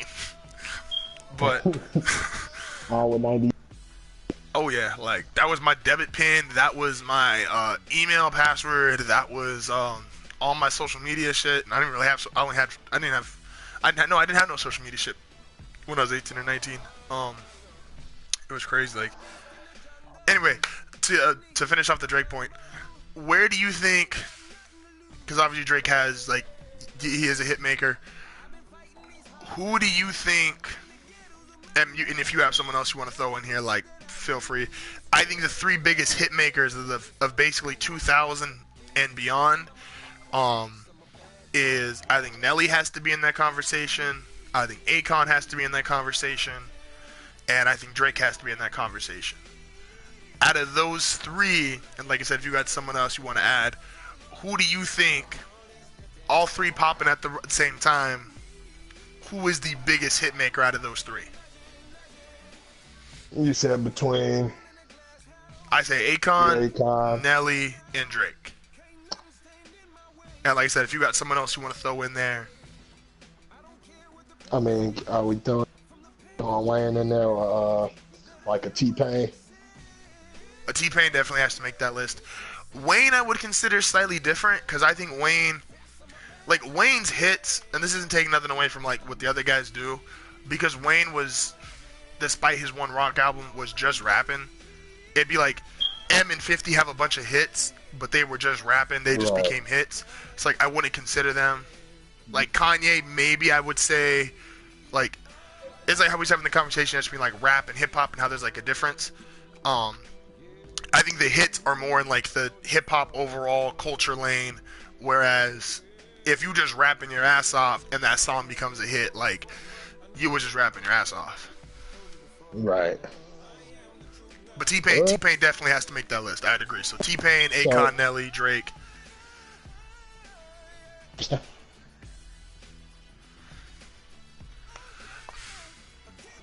You heard me? Nah, you cut out there. My bad. No, so what's the question that you're asking about it?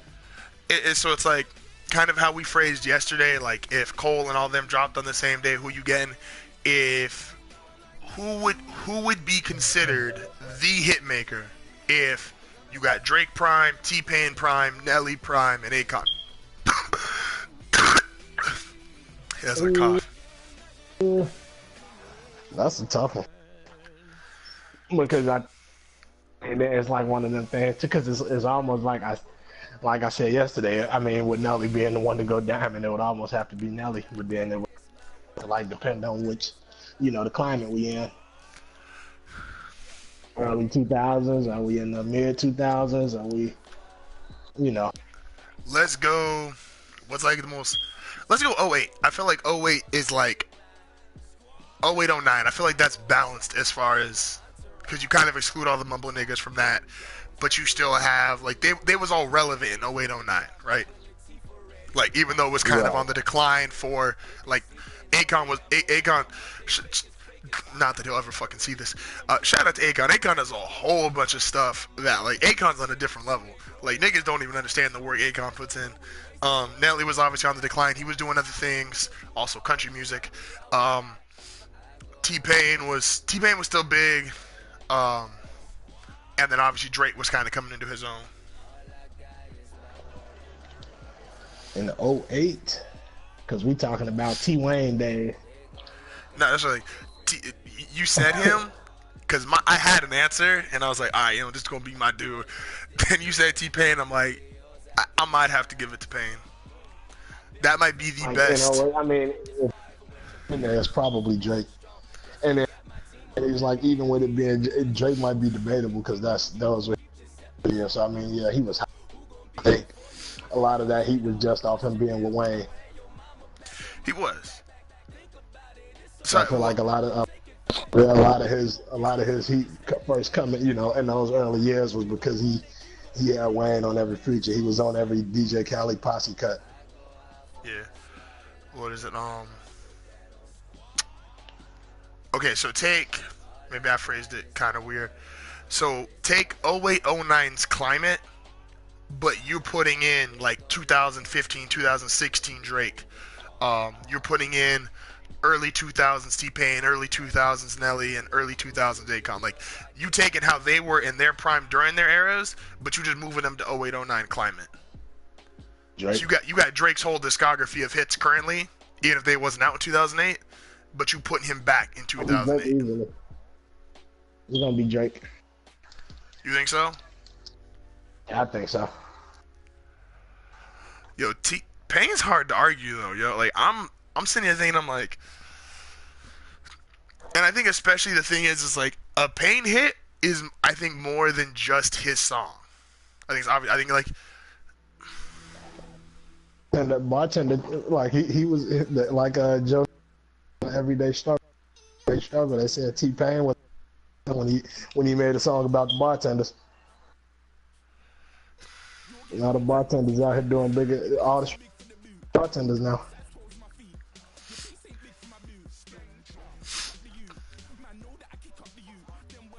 It's like I mean I could definitely understand that debate. It's like I got like even me being a kid, I feel like I got like tied into like, a lot of those T-Pain songs and I was like young, but it was like a lot of shit kind of those songs. Well, my like even with me being like the ages of like thing however old I was. Well, shit, I remember my 6th grade dance, nigga. The two most popping songs in that bitch was Smack That and Buy You a Drink. Like, and wasn't nobody in 6th grade, like, wasn't nobody doing that, but them shits was like, they were so huge. Like, to me, there's obviously, like, you can have a hit in in the culture, right? Like whatever your genre of music is, like you can have a hit there. Like there's a whole bunch of country hits that I couldn't fucking name, but I know they country hits. Obviously rap's got a whole bunch of them, rock's got a whole bunch of them. Then there's like, okay, you break out of your genre, right? Like you pop star shit. And then there's the me where it's like when you are no longer age restricted. like kids was listening to that, teenagers, college, adults, like everybody was listening to that shit. Um, Another one like said SmackDown was that same way. Like everybody was listening to that shit. Comparatively to, we got a song like, um, gosh, I hope I'm wrong on this, but I think Frozen broke a whole bunch of iTunes records when it came out, or the Let It Go shit. But it's like that's only in one age group. So like as big as it Right. did and the numbers it did, it only popped for that age group and in its culture. Like it wasn't you wasn't having college people singing fucking Let It Go, or adults singing Let It Go. The adults is probably trying to fucking break their head and like after hearing that song so much. Like, and I guess with that is I'm like I can for sure. Now, I'm thinking. I think T-Pain definitely some of the biggest hits ever. Like as far as how big the hit, how big. I don't know how many songs I would say Drake had as big as like some of T with Drake. Because I mean, you talking about you got a consideration that all of before like before it was big. So I feel like with streaming now, a lot of these artists are putting up by inflated.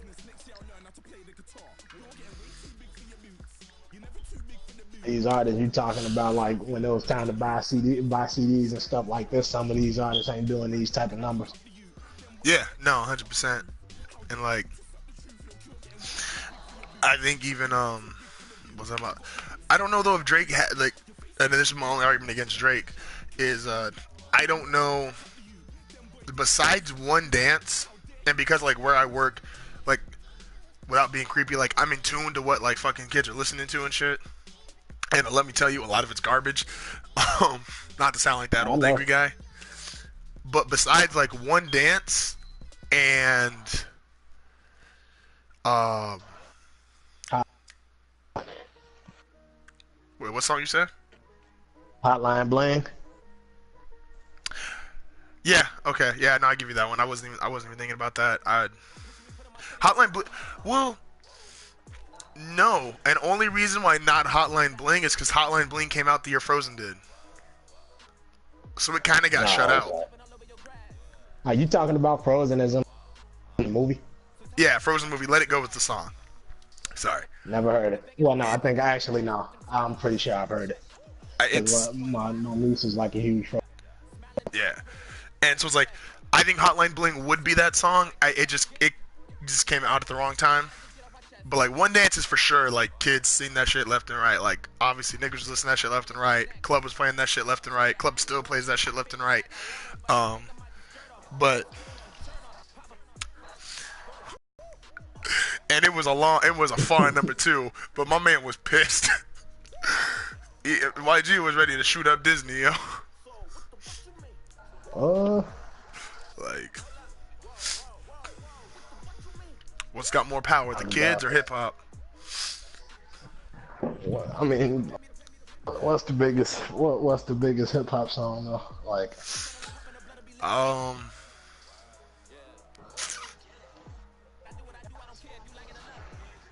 I mean, One because I Dance is the mean most that would streamed be. song in Spotify history for hip hop. I mean, but that ain't. I don't even. That ain't even a hip hop. Even if we consider Drake.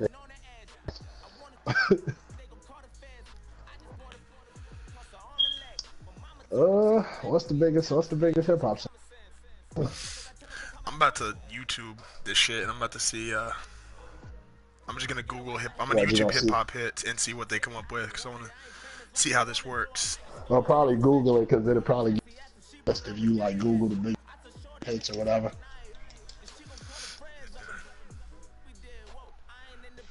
Okay, so this is definitely in the running. In the Club definitely has to be in the running. Oh yeah, 50 Mike. Yeah.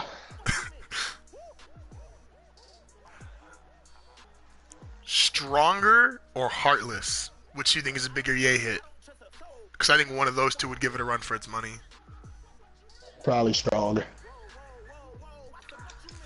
And then Heartless might be the better song, but I think Stronger might put him in the. He pop Also, out. Put my man Wayne in the game. Even though Lollipop probably none of that shit, but look, hey, you I know was a what kid might when get he was him in talking that though? shit. Down, him and Jay Sean. That And was. John was like, I don't even know. And I definitely don't think I definitely remember it, but I definitely don't think I fucked with it. Hey, down. Wayne's verse and down is cold I as was like, shit, yo. his verse was fire, but that Gold Digger got to be in there. oh yeah, Gold Digger, Mike Gold Digger. Like get that between Kanye and 50, they might be able to get that shit the fuck out of there. My Like in favorite, the club, uh, that like 50 birthday song and some Kanye shit. Get the fuck out of here. hey, yo, so you know when I keep saying, like, every time, like, I think I got a good opinion on Drake, like, what I say is his best shit, I'd be looking at something else being like, damn, you know what song should be up there? And, like, I don't know if we would do it, but Miss Me might be, that might be my favorite Drake song. Miss me. Miss Me might be my, and especially because that was him and, like, that is pinnacle, him and Wayne collaborating together on Well, something and and it just going I don't even think crazy. I don't. Even, I mean, no, that song was dope. More, I think it was like the timing of it and everything was very because Wayne was locked up and it just seemed like while Wayne was holding shit down. Like, And I think that's why I was probably packed on a lot of the shit because I think we felt like Drake was holding it down while. like, I remember the video. I don't know if you ever seen it. The video where Wayne got out of jail and he flew straight to Vegas to perform that shit. Uh, Like the nigga was fresh out of jail like that day and shit, and they flew him down. And Drake was because Drake was doing the tour he was on, like he was playing that everywhere as kind of like a yo Wayne coming out soon type of deal. And uh, as soon as they started it, and like Drake was about to finish his verse, uh, they they played the beat back again, and Drake kind of looked for a second, is like, yo, what the fuck's going on? And Wayne's out there just runs on stage like fresh out of jail, no shirt on, doing his shit. Yo, I ain't like, that is like, if I could ever be at a concert, and I've seen them live before, that has to be like the greatest experience of a lifetime. Like, just to imagine that shit, like, that nigga fresh out of jail comes out rapping his ass off doing that shit, like, and even Drake was on stage like freaking the fuck out. I'm like, yo. it's still probably funny to me the way Drake be fanning out. Yeah, he's the most superstar. Like, and I'm And not it's going. crazy to say that because it's like he's still like the because it's like he a non-superstar, but he's a superstar, and it's because he act like a superstar, but it's like he act like a superstar except when he around other superstars and shit. Yeah, like he's, and I think it's like a shitty criticism, and it's one of those things like when they talk about it's like when you really like when you be bringing other people down, like personally, like there shouldn't be anything wrong with like shouting out some dude being like, yo, I see what you doing, like you doing it, you putting in work, like it's dope what you doing, like mad respect for where you've been able to what you've been able to do with yourself. But it's like Drake said that shit, and he'll say it kind of corny, and then people jump all over, and it's like, yo, but like, as like you can't tell me like as a fan, and in those circumstances, like Drake is a fan of someone else, like you can't tell me you wouldn't be doing that same shit, like, it's crazy to me.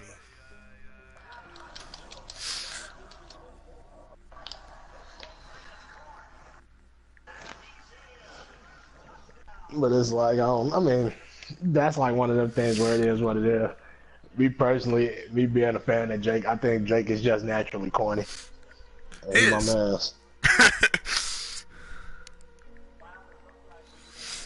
And I feel like it's one of them things that it's like he just like one of the things he just can't get away from. He definitely that nigga. He definitely that that nigga out here in the industry and all of that. But I feel like I mean that's just that's him. So I mean it's like it is what it is. Definitely, I'm definitely a firm believer when they say you are who you were before you got here. So it's like, and I think he the perfect example. Money you can't change you.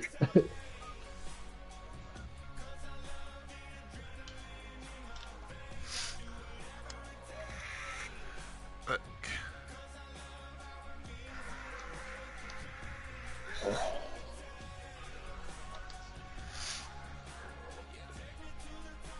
You in a game of Madden at all? no, not right now. Like I said, I'm literally flowing back between like Instagram, Facebook, the video, What? the discussion. Like it's see, this is to me what's dope about this too. By the way, and this is gonna be me fanning out, and this shit probably gonna sound corny. Like this is the one thing I'm really sad that I don't have for my own personal podcast. And as much as I like being able to do stuff by myself and kind of go at my own pace, is this shit is always better with someone else. Like it's just when you get You just cut out, Joe. You cut out. What was the last thing that I heard? Once you said that you hate that you can't do for your podcast. Yeah. So it's like, as much as I love being able to go at my own pace and like I'm able to kind of do my topics from the perspective of me, and I love doing that shit. When you get the constant feedback of a conversation, it just, the experience is just better. Like I would never be able to talk about like we talked about possibly going like an hour. Yo, we're already at an hour and 42 minutes, and it's like it doesn't feel it doesn't feel forced. It don't feel like it. Because, but I mean, it's all that's the one thing I will say. I think having that type of back and forth dialogue makes it a lot easier, especially when it's like natural conversation. 100%. And like we've been doing this shit for, like we said, like 7-8 years now. Like we just get on the game, we start we'd be playing the game, we'd be talking about shit, and we'd eventually get to this point where it's like no one's really playing or doing anything, but we still continue to talk for like 45 minutes to an hour. And like yeah, what another thing we talked about is I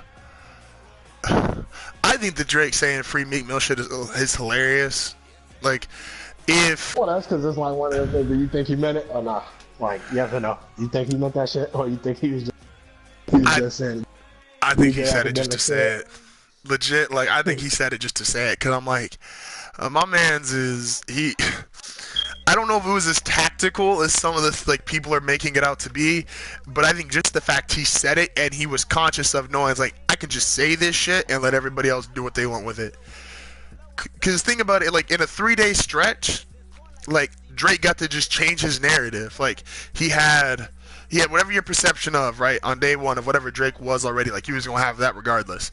Then you got the shit in the nightclub, him telling homie he gonna fight him, and then you got him a day later screaming, "Yo, free Meek Mill!" Like he can literally change the conversation. Maybe it is methodical. Maybe I just convinced myself of I said the wrong fucking answer. Like, but he's able to change what people are talking about and what people are doing, which is crazy that like another human can just do that to you. Like, just make you completely change what you're doing and talking about and make himself the topic of conversation.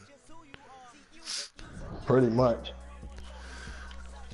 And, because I don't think he cares. Like, honestly, because I know he did a video last year and he kind of ended all of talking about Meek by just basically saying is like, hey, regardless of what happens, I bet he won't do that shit again. And it was kind of over. And, like... Even though Meek had brought it up a couple times, like Drake had just kind of stayed away from me. He's like, I don't need to talk about it. I don't need to discuss it. Well, I mean, even Meek had got to kind of said it was squashed. I mean, it was squashed, but Meek pretty much was at the point where he said he was like, yeah, tripping. He said he was on drugs at the time, all of that, doing the lean and the Molly and all of that good shit.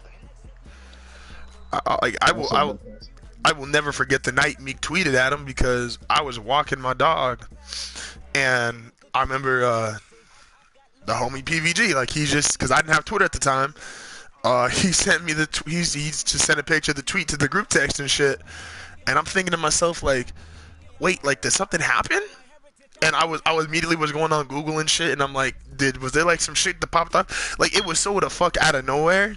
Not to rehash, like I don't think everyone here has rehashed like a year old beef, but like it was just like such a crazy thing. It was like, yo, what were you do? Like, what was your state of mind that you just had to like say this? I don't Yeah, know. no, it was definitely kind of crazy because it was like you said, it was out of nowhere. Like I definitely remember. I remember that night. That shit was funny. that's when we first found out. We found out that night that Meek dissed Drake over Twitter, and that PBG had a job. Cause I swear we wanted for years. We wanted for years. Like nigga, do you Hey, work? this nigga been out. He been out here working overnights and shit the whole time, and niggas was wondering like what he do. Like Tommy off Martin, you ain't got. Oh I yeah, mean, like. allegedly he got a job. Allegedly.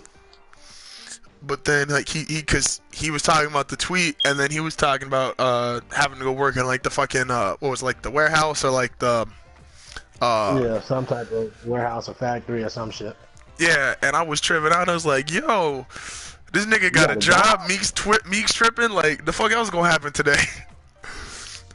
Like that day was crazy. Um, what else That's we all got the here? nigga did was hang at the barber shop. Yeah, no, you used to be there for like. I remember I would shit. He would come in time. I was like, "Y'all was at the barbershop for like 3 or 4 hours." I'm like, "Damn, nigga, you went for 3 or 4 hours." He was like, "Shit, I was only there for 3 or 4 hours." Like, How many haircuts you got and shit? that's what I'm thinking. I'm like, and like I'm in kind of a lucky situation, like where I go, like my barber's cool as shit, and I go to his place and I get my haircut, so I don't have to wait in no lines, nothing. I get to schedule my appointments. But even when I was going to the barber shop with him, it was like I was even telling him, I was like, yo, like my time frame is such like I can make sure I'm there at a certain time, but like I gotta be able to get in and get a cut, cause that shit's already gonna take you 45 minutes to an hour, and so I'm like I need to make sure that like I got that time cleared and I'll be good. And I just couldn't imagine. I think the longest I was ever there was the NBA Finals 2 years ago, or 3 years ago now, when Golden State won the first one, and uh, we was talking like we was watching the game slash cutting hair and talking shit, and that one took us about like an hour and a half, 2 hours. But part of that was I was like I wasn't gonna leave. I got disconnected from the league. I wasn't gonna like leave because it was the fourth quarter, and I'm like, well, I'm just gonna watch the rest of the game. And if I'm gonna watch the rest of the game, I might as well watch. It's a lot more comfortable in the barber chair than this sitting on the fucking bench. Right. So I was like, I was taking advantage. Well, no, I mean, I used to barber shop, but that's just because like the dude that cut my hair, he like we went to school together and all that. We went to school together. He like went to barber school and all that shit, and he lived like 2 doors down from me. So when we used to fucking take the fucking game systems up to the barber shop. They'd be sitting there playing fucking 2K and Madden and shit all day. Like there was times my barber back then, he ain't have a car. Shit, he'd just tell me like, "Ah, yeah, come pick me up and take."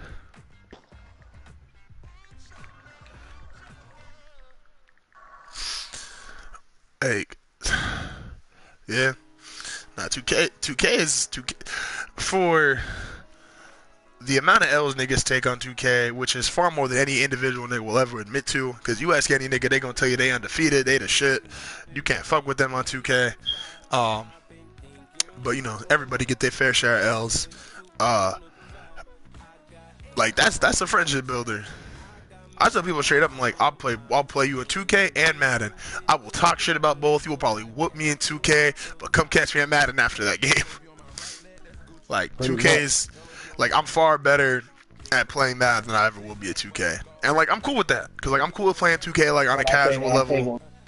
I think it might be like the opposite. I mean, I ain't gonna even say far better, cause I mean, pretty good at Madden when I really get into it. But I feel like I don't. I mean, I feel like I probably get more into 2K than I do in Madden.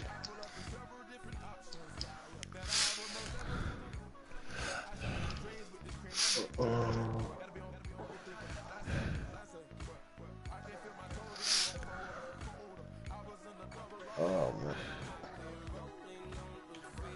What else? What else you got? I was so the conversation I love having, and we've had it a whole bunch of times. But like I said, is an intro episode and kind of getting everybody accustomed to us and shit. Is we could either go because we're reaching almost 2 hours here, so it should probably be our last one. We could either do top 5 players as far as NBA players, or we could do our top 5 rappers. Top 5 all time, when you saying like who we got as the top 5 currently? Honestly, either, and it depends if you want to do NBA or if you want to do rappers. I think if we doing NBA, shit, you can make. Fuck. See these are both such fun. I think our conversations on the fly. Like, I'm trying to think of what's a better, because both conversations are so like context based. I think we both agree on number 1 for both. Like, I think we both give Mike NBA, and I think we both, even if it's not our most listened to, I think we kind of came to an agreement that like Hove deserves to be number 1 for everything that he's done and like just the length of his career. But then 225 is a fucking shit show. Right. But it's like 225 is one of those ones that can definitely go anyway. And I think because what conversation were we having that time when we were talking about like what was it, like top 5 rappers we would listen to, or top 5 rappers that we say we listen to the most?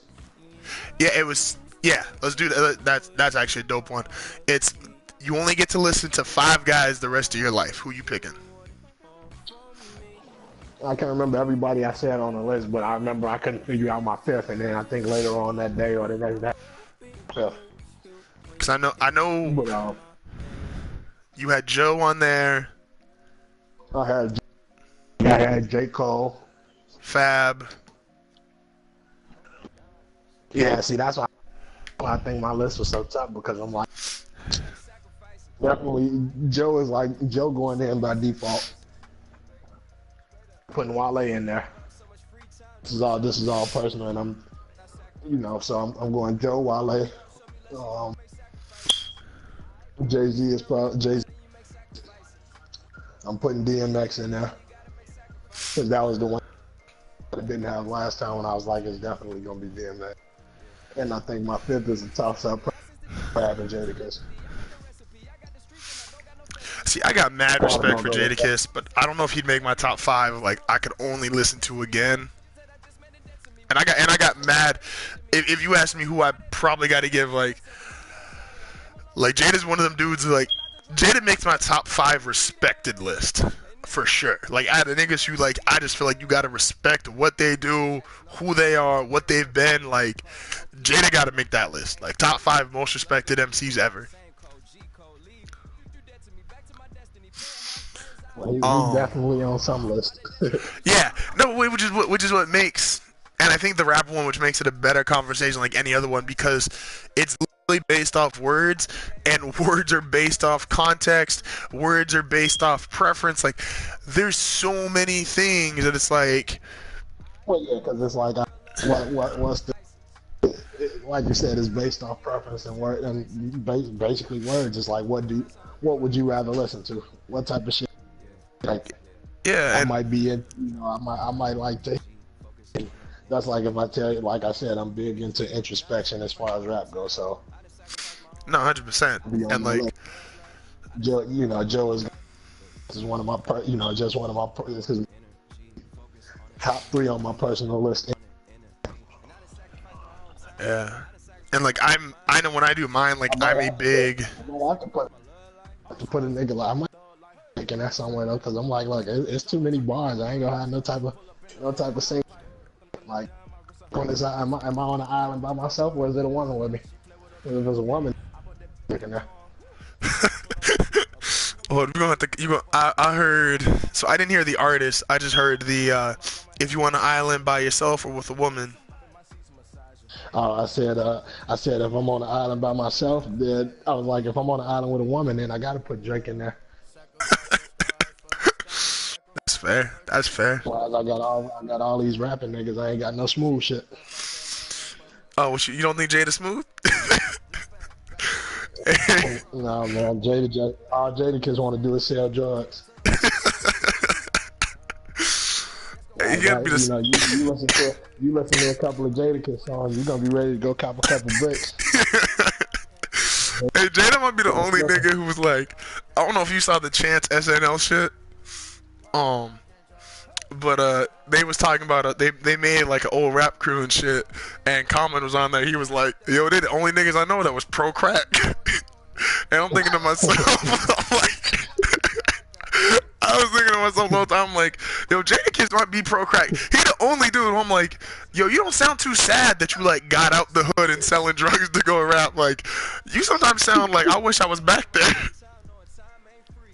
No, mind you, I shit you not. If you watch some of those interviews, like I was always like interviews when they talking about shit. Jadakiss definitely just stopped selling drugs and like. Mind you, them niggas been out since like the 90s. Yeah. Jadakiss just stopped selling drugs and shit in 2009.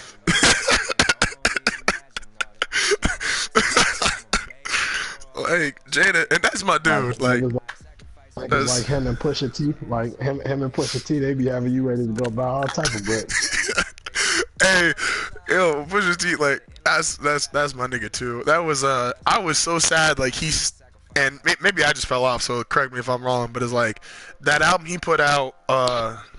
That's what Sweet Serenade. What album was that? My Name Is My Name. My Name Is My Name. Yeah. Yeah. Was that his last album? No, he dropped King Push. I don't know if King Push was his last album. Like that's a dude who I probably like. And it sounds weird, but it's like I do wish like I listened to more. Like, but hold on.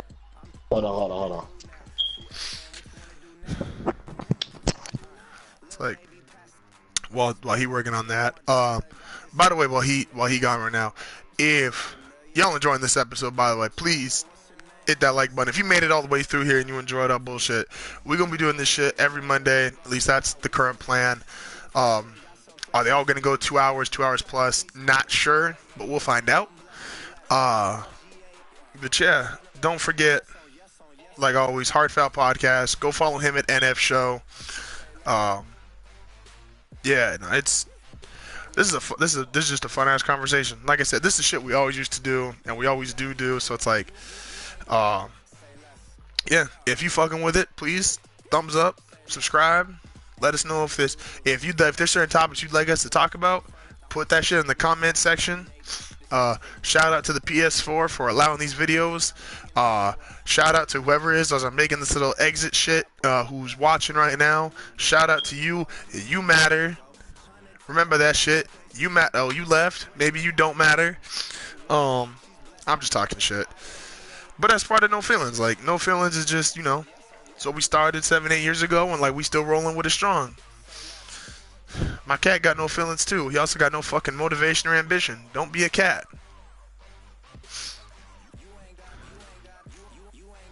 Like, shit is crazy. Oh, what else? I'm hoping next time that I'll be able to play. Obviously, it's kind of hard for me for a full 2 hours, to be honest. But I will try next time to have more actual gameplay and shit for y'all. I know motherfuckers like pack openings. What else? Like I said, Mondays, we might try to get in a second episode, and we might even like casually stream. Like, we might just have a conversation, and we might just turn this shit on and start talking about whatever the hell we talking about, just kind of keep y'all engaged. Yeah. It's like a podcast outside of a podcast. It's dope. Uh, Shout out to I got a shout out. I'm trying to think who should I shout out right now? Shout out to I'm gonna start making up some bullshit shout outs. Shout out to Von Miller. See this man right here? Shout out to Von Miller. Von Miller's a monster. Shout out to Long Shot. I never played that one, but I've seen the videos. They cool. Not my personal thing, but it's cool.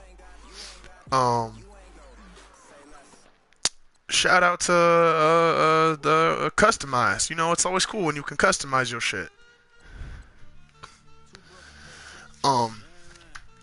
Also, before I start here rambling, I'm already rambling.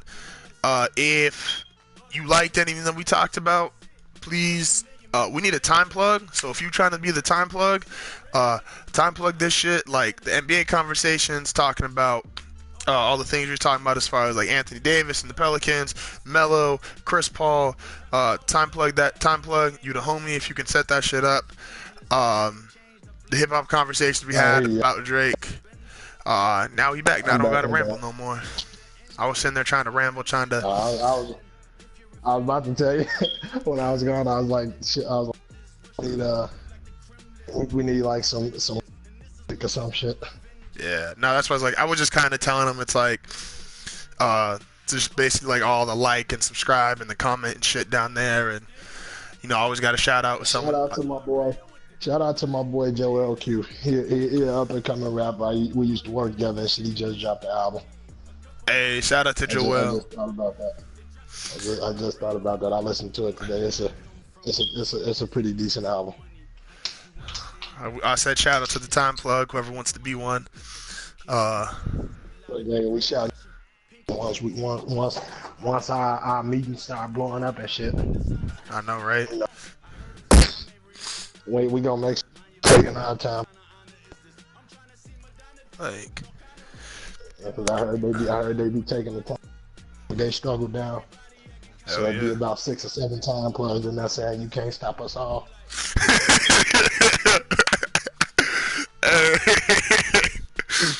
That's the mentality, yo.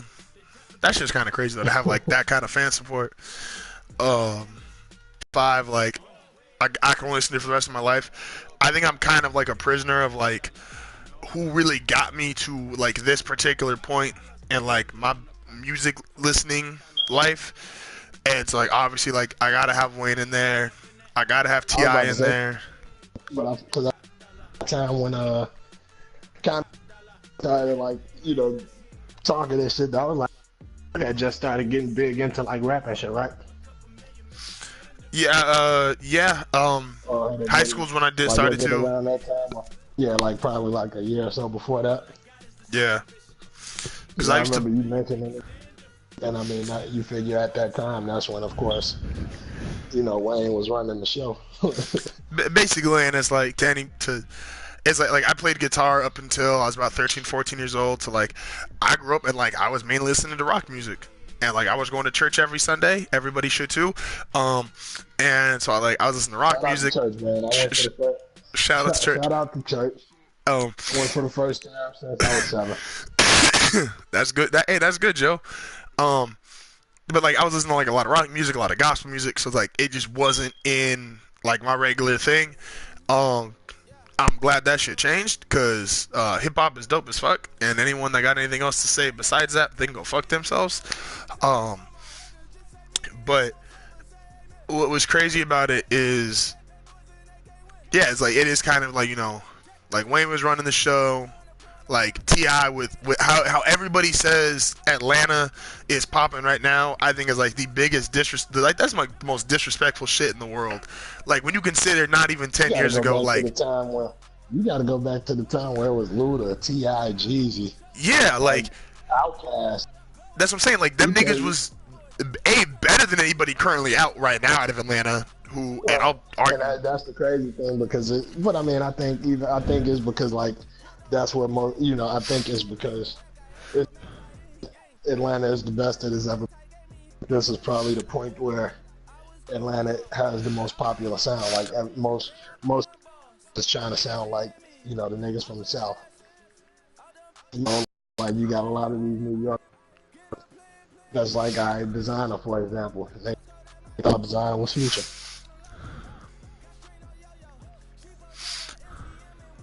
Like, yeah, And that shit. Shout I outs. think it's just that they. I think it's just because everybody's saying that they controlling the sound right now. I don't think nobody is really saying that this is the best Atlanta has ever been, but I think they are just controlling the sound for the moment. Yeah, no, that's fair. See, I want Luda on my list, and I can't even have Luda on my list. Cause like the dudes who gotta make it is like T.I. Wayne gotta make it, 50 gotta make it, Nas gotta make it. Because anything I do, like, and I don't know if I'm weird even like this. I think more people do this than want to admit it. The different like teachings of it and shit, and just try to get as much information as I can. And like when I was when I was getting into like 90s hip hop and shit, and I was really trying to figure out like, hey, like who is the pioneers? And I can't personally relate. I give them the utmost respect, but like you won't hear me like bumping a Rakim record or a KRS record, like, and then I'm not taking nothing away from them. Like, I understand what they are to the culture, I understand what they are to the genre, like all that shit is fantastic, and they are legends and pioneers in their own right. They not making my top 5. Well, and that's because a lot of that music is still like that shit. Like, some music I feel like you can listen to it and it's like timeless music that any listen to and get into, and then some of it I think is like it's the type of shit to where it's like you had to live through that time to kind of relate to that music. Yeah. But like out of all like the 90s and 80s niggas who was doing it back then, like Nas to me personally clicked, and like that's my personal, like that's my GOAT. Like as far as like, and like I said, I respect the shit out of Hove, and like Hove should be number 1 on everybody's list because of everything he's done. But I just don't feel like there's a nigga alive who could out rap Nas. And that nigga's 40 something now. Like, and I still don't think this nigga who could out rap Nas. You said you don't think what? But that's like to me though, it's like I got like it's two niggas that's like as far as just bars, like as far as just always probably be their way to the top of my list, but it's hard usually with the conversations we have because more than just and I met the man. Those are like two niggas like. Who was the other one? I heard Method Man. Who was the other one? Redman. Yeah. Redman might like Redman. He's like. I think Redman to me he's like in that Royce the 5'9" class to me.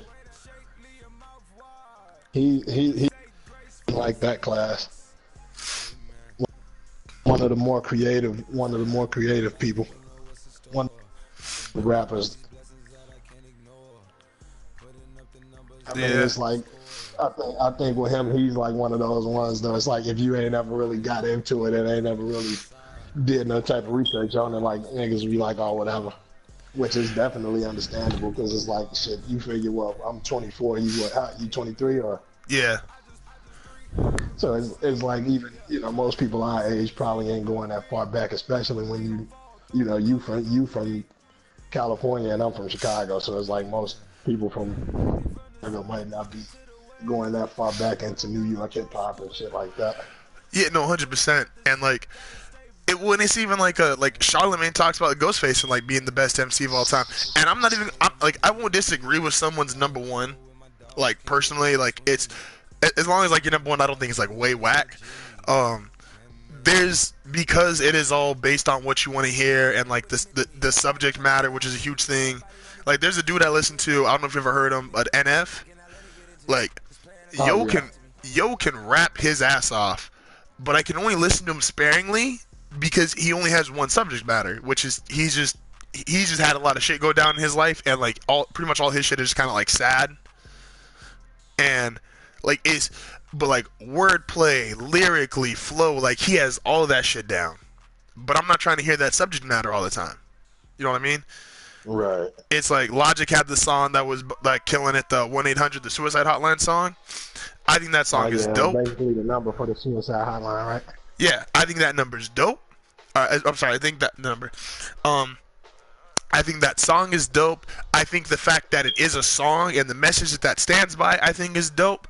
Like the idea, the creativity, but I'm not trying to listen to that song on a daily basis because I'm not personally, I'm not, I don't have that state of mind. I'm not depressed or I'm thinking about Like a lot suicide. of times, a lot of times it's one of them things to where it's just dope. So it's like you like, all right, yeah, the song is dope. I respect the message. I'll really keep listening to this song. Yeah, like it was like the Walk on Water song. Like I get what they were trying to do. I think the fact he took It was like, two of the biggest artists who have who deal with that. Like I completely get that.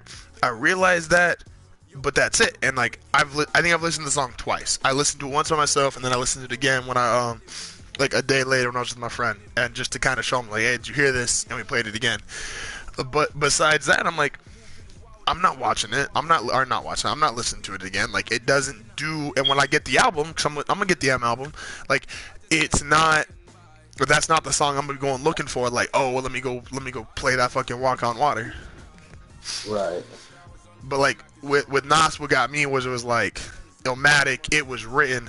What the album I think is so underrated, and I don't get why it gets hated on. Like It was my shit.